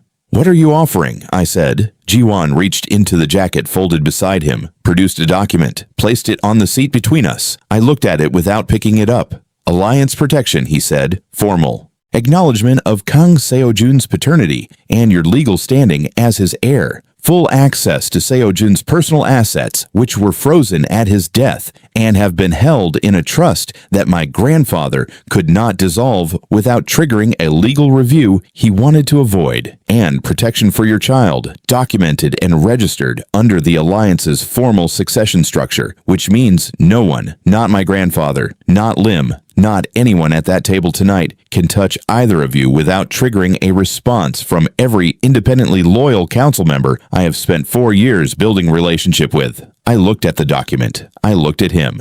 That is what I am offering, he said. Not because I need your claim, because your mother spent 26 years making sure you would survive long enough to be in a position to make a choice. I want you to be in a position to make one. The car turned onto the highway toward O'Hare. The sky was beginning to lighten at its eastern edge, the first gray becoming the first pale blue, the city behind us and the airport ahead, and between here and Seoul, a distance that felt less like geography and more like the space between who I had been this morning and whoever I was going to have to become. I picked up the document. I did not sign it. Not yet. Tell me one thing, I said. Anything, he said.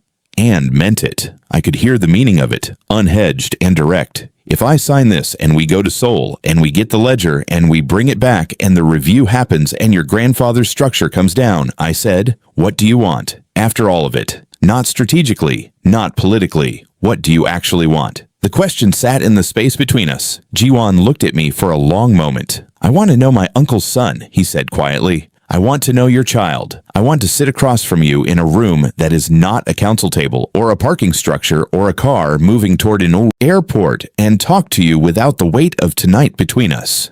He paused. I want to find out who you are when none of this is happening. The pale blue of the early sky pressed against the car window. My neck burned. His scent in the enclosed air of the car was cedar and cold iron, and that unnamed thing underneath that my body had been trying to identify all night. I understood now what it was. Familiarity, the scent of someone your blood already knew before your mind had the chance to introduce them. I looked at the document in my hands. I thought about my mother standing at a kitchen window in the dark, about a man who laughed at things in a family that did not.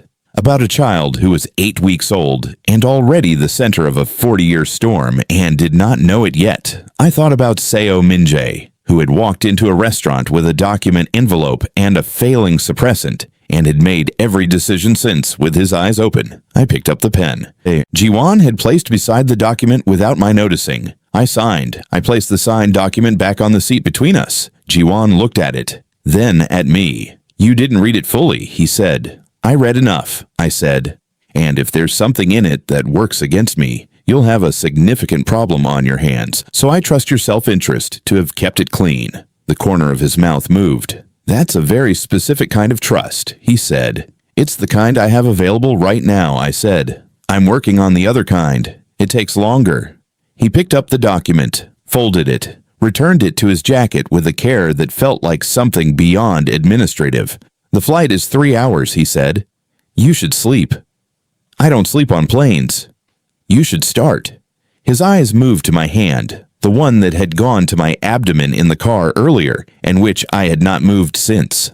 A look that lasted 1 second and communicated more than most. People manage in entire conversations. You are not only responsible for yourself right now. I looked down at my own hand. The anger that had been present since Chansu's name was still there. The grief for my mother. The vertigo of a night that had dismantled and reconstructed my understanding of my own life twice before dawn. All of it still present. All of it real. And underneath it, new and unnamed and neither comfortable nor unwelcome. Something that felt like the first morning of a different kind of life pressing against the inside of my chest. Jiwon, I said. Yes.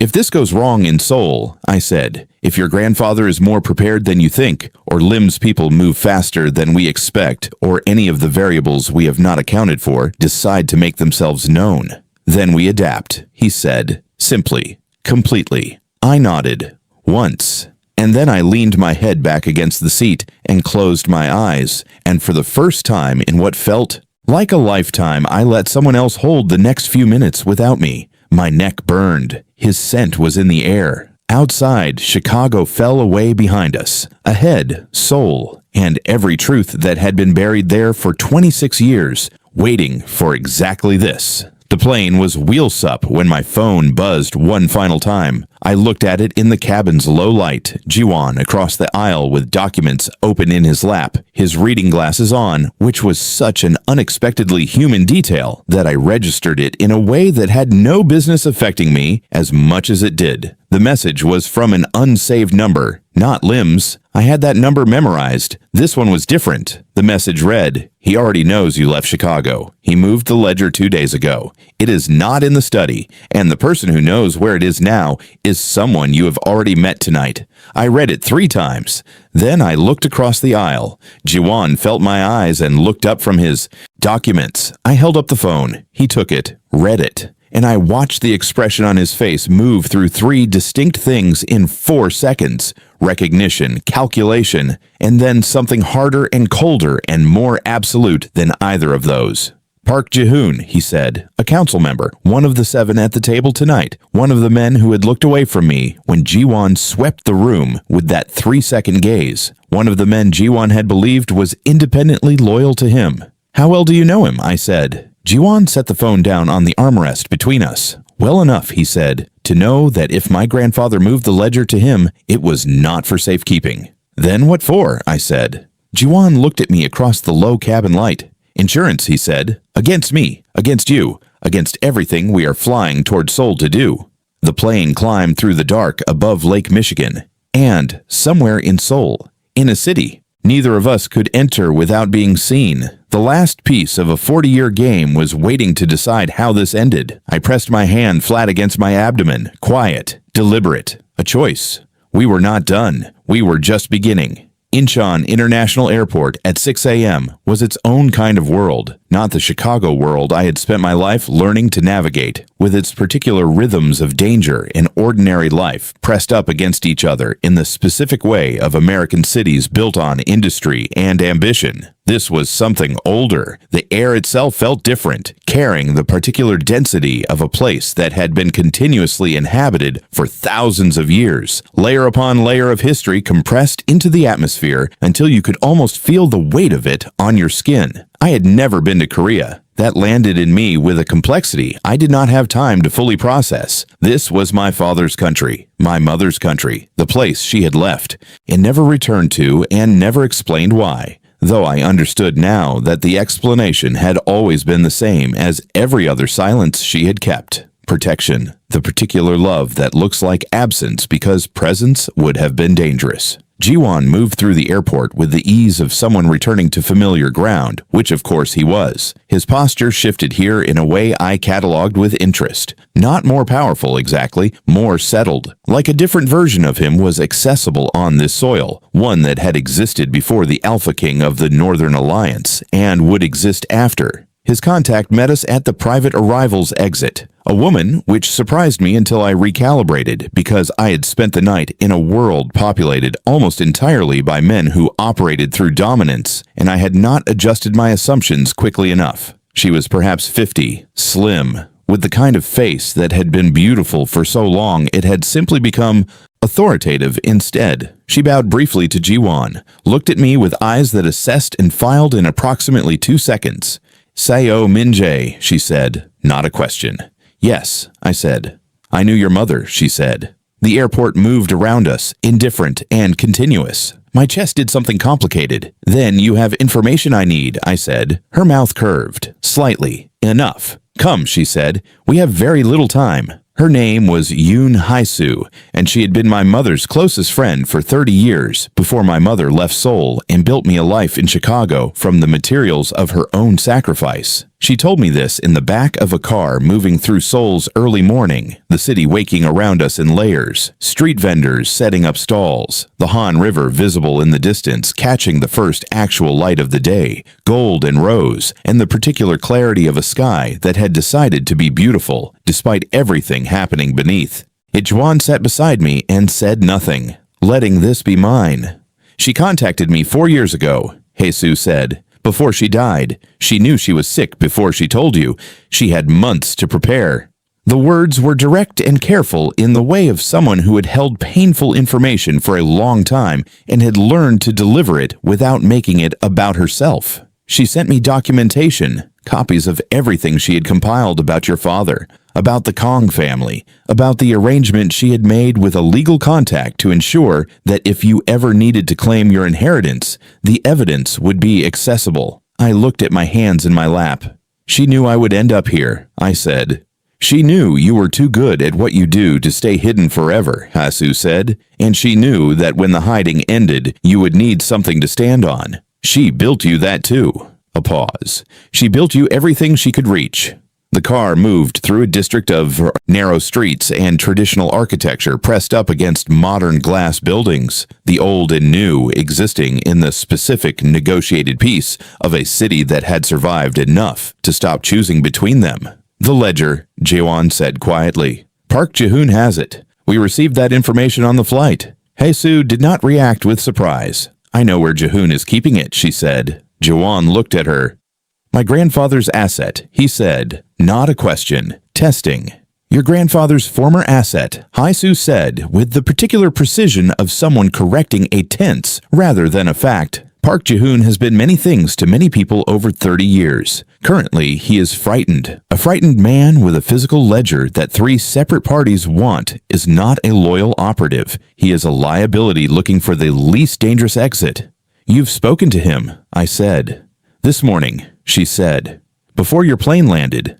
Jiwon and I looked at each other across the back seat. He'll give it up, I said. He already has, Haisu said. She reached into her bag, produced a worn leather ledger, dark brown, the cover creased with handling, a book that had clearly been opened and closed thousands of times by hands that understood the weight of what was written inside it. She placed it on the seat between Jiwon and me. Neither of us touched it immediately. The ledger sat there in the morning light coming through the car window, and it was simultaneously the most ordinary-looking object I had ever seen and the most consequential. Everything is in there, Haisu said quietly. Every name, every payment, Seo-jun's paternity documentation, the authorization for his removal, and one other thing your mother added to the legal record before she died. She looked at me. An affidavit, signed, notarized, and dated, establishing your identity, your parentage, and your Omega designation, in her own words, everything she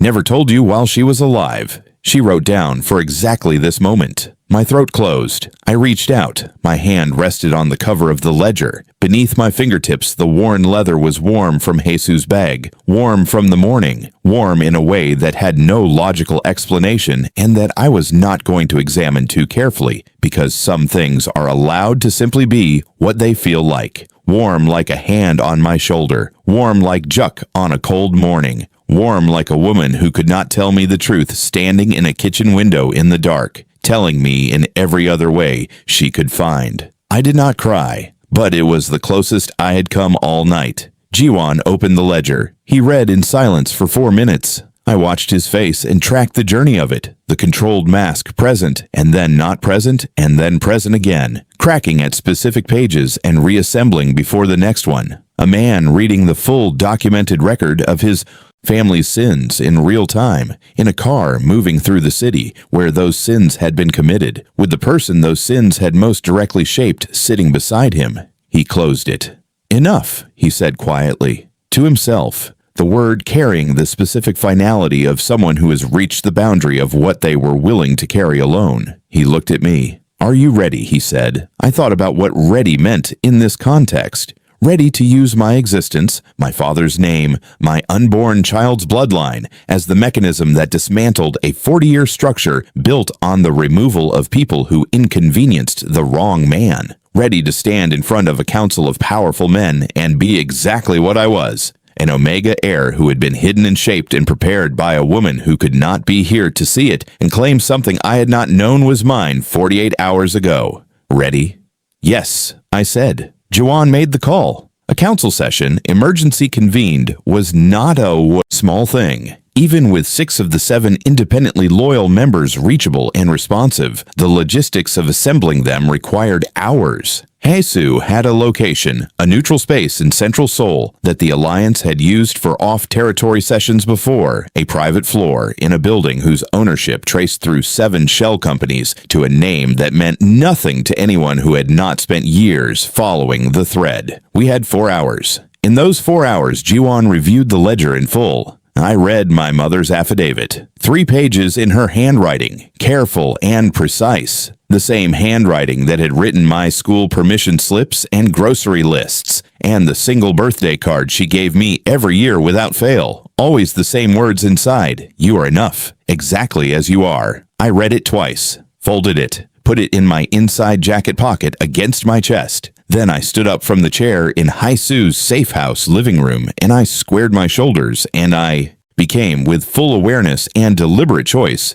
Seo Min-jae, legitimate heir of Kang Seo-jun, Omega, father of the next generation, and the specific kind of dangerous that comes not from power, but from having absolutely nothing left to hide. Jiwon watched me do it. When I turned to face him, his expression was the open, unguarded one, the real one. Your uncle would have liked you, he said quietly. Something moved through my chest. He laughed at things. I said, "Yes," Jiwon said. "So do you, when you think no one is watching." I looked at him. He looked back. And in the 4 hours before the council session, in the quiet of Heisu's safe house with Seoul moving outside the windows and a leather ledger on the table, and my mother's words folded against my heart, something between us that had been bending since a council room in Chicago finally completed its transformation. Not romance, not yet, not anything that simple or that nameable. Something more, structural than that, the kind of thing that gets built between two people who have stood in the truth together and not looked away. The foundation, everything else would come after. The neutral space was on the 14th floor of a building in Yongno-gu, a district where traditional and corporate Seoul existed in the specific negotiated coexistence I had been observing all morning. The council session had 8 people in it, 6 of Jiwon's independently loyal members. Haisu present as the legal witness who held the chain of custody for the documentation, and me. Kang Sejong, the grandfather, was not present. He did not need to be. I stood at the head of the table. I had never stood at the head of a table full of powerful men and expected them to listen to me. I had spent 3 years being invisible in rooms like this one. I had spent 26 years being hidden from rooms like this one. I placed the ledger on the table. I placed my mother's affidavit beside it. I placed the document Jiwon had drawn up on the plane, the formal acknowledgement of Kang Seo-jun's paternity, and my legal standing beside that. 6 men looked at the documents, and then at me. "My name is Seo Min-jae," I said, in the clean, direct American English that was my mother's gift to me and my own. My father was Kang Seo-jun. I am his designated Omega heir, unregistered at birth by deliberate arrangement to preserve my safety. I am before this council today to formally establish my standing within the alliance succession structure and to present documented evidence of actions taken by Kang Sejong that constitute a fundamental violation of alliance law and the foundational agreements of this council. Silence. The kind that a room makes when 7 people are recalibrating simultaneously. One council member, older, silver-haired, looked at Jiwon across the table. Jiwon met his gaze. "The documentation is complete," Jiwon said. "The claim is legitimate. I have reviewed it in full, and I am formally endorsing it as the sitting alliance head." The silver-haired man looked back at me. "The child," he said quietly. His eyes went briefly to my abdomen and back to my face. News traveled fast in rooms like this. "It is Kang blood. The child is mine," I said, flat and clear and absolute. What it carries is not the council's business until I choose to make it so. Nobody argued. That was the moment I understood what it meant to hold a room, not with volume, not with dominance, with the particular quality of someone who has decided, completely and without reservation, exactly who they are. The formal review of Kang Sejong's standing was initiated before the session ended. It would take weeks to complete, months potentially before the full restructuring of the alliance's internal authority settled into its new shape. These things did not happen quickly, and I had not expected them to. What had happened was the beginning. The mechanism set in motion. The thread pulled far enough that the unraveling was now inevitable rather than possible. Haisu embraced me in the corridor outside the session room. Brief. Firm. The embrace of someone who had been holding something in trust for a long time and was finally able to release it to the right hands. "She would be so proud," Haisu said against my shoulder, quietly. "For me only." My hand came up and pressed against her back. "I know," I said. We stood there for a moment, the two of us, in a corridor in Seoul, while the city moved beyond the windows and inside the session room. The council began the procedural work of dismantling 40 years. Then she stepped back, smoothed the front of her jacket, looked at me with those assessing eyes that had softened into something warmer over the course of the morning. "Go," she said, gesturing with her chin toward the far end of the corridor, where Jiwon stood at the window, hands in his pockets, looking out over Yongno-gu with the particular quality of a man standing at the boundary between one version of his life and whatever comes after. I walked toward him. He heard me coming and did not turn immediately. Let me arrive. Let the moment be what it was, rather than what either of us managed it into. I stood beside him at the window. Seoul spread below us in the morning light, enormous and layered and indifferent in the way of cities that have outlasted everyone who has ever tried to claim them. It's done, I said. It started, he said, correcting my tense the way Haisu had corrected his in the car. Gently, precisely. I looked at him. He turned from the window and looked back at me. And in the full morning light of a Seoul I had never been to and somehow recognized, Kang Jiwon lifted one hand and with the back of his fingers touched my jaw. Barely. The lightest possible contact. A question more than a touch. His scent was cedar and cold iron and that thing underneath that I finally had a name for. Home. Chosen. Not inherited. Not biological. Not political.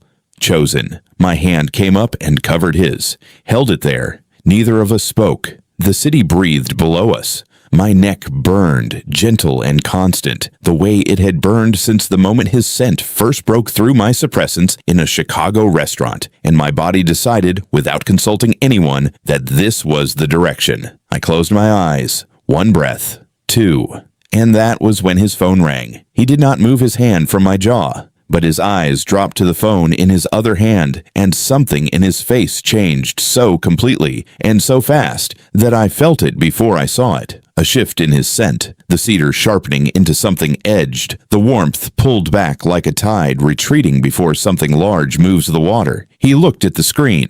The call was from a number I could see clearly. From where I stood, the name above it read, Grandfather. The room contracted. Jiwon's jaw tightened. His hand lowered from my face slowly, deliberately, like a man making a decision in real time about what to carry and what to put down. He answered, put the phone to his ear, said nothing, just listened. I watched his face. I had learned his face over the course of one of the longest nights of my life. Learned the difference between his masks and his real expressions. Learned the geography of what it looked like when something landed. What landed now was something I had not seen before. Not anger, not grief. Not the complicated, layered pain of a man reckoning with his family. This was something colder, something that looked like the specific expression of a man being told the one thing he had not calculated for. He lowered the phone, looked at me. He knew we were coming. Jiwon said. His voice was very quiet, very level, the kind of level that costs everything to maintain. He let us take the ledger. My blood went still.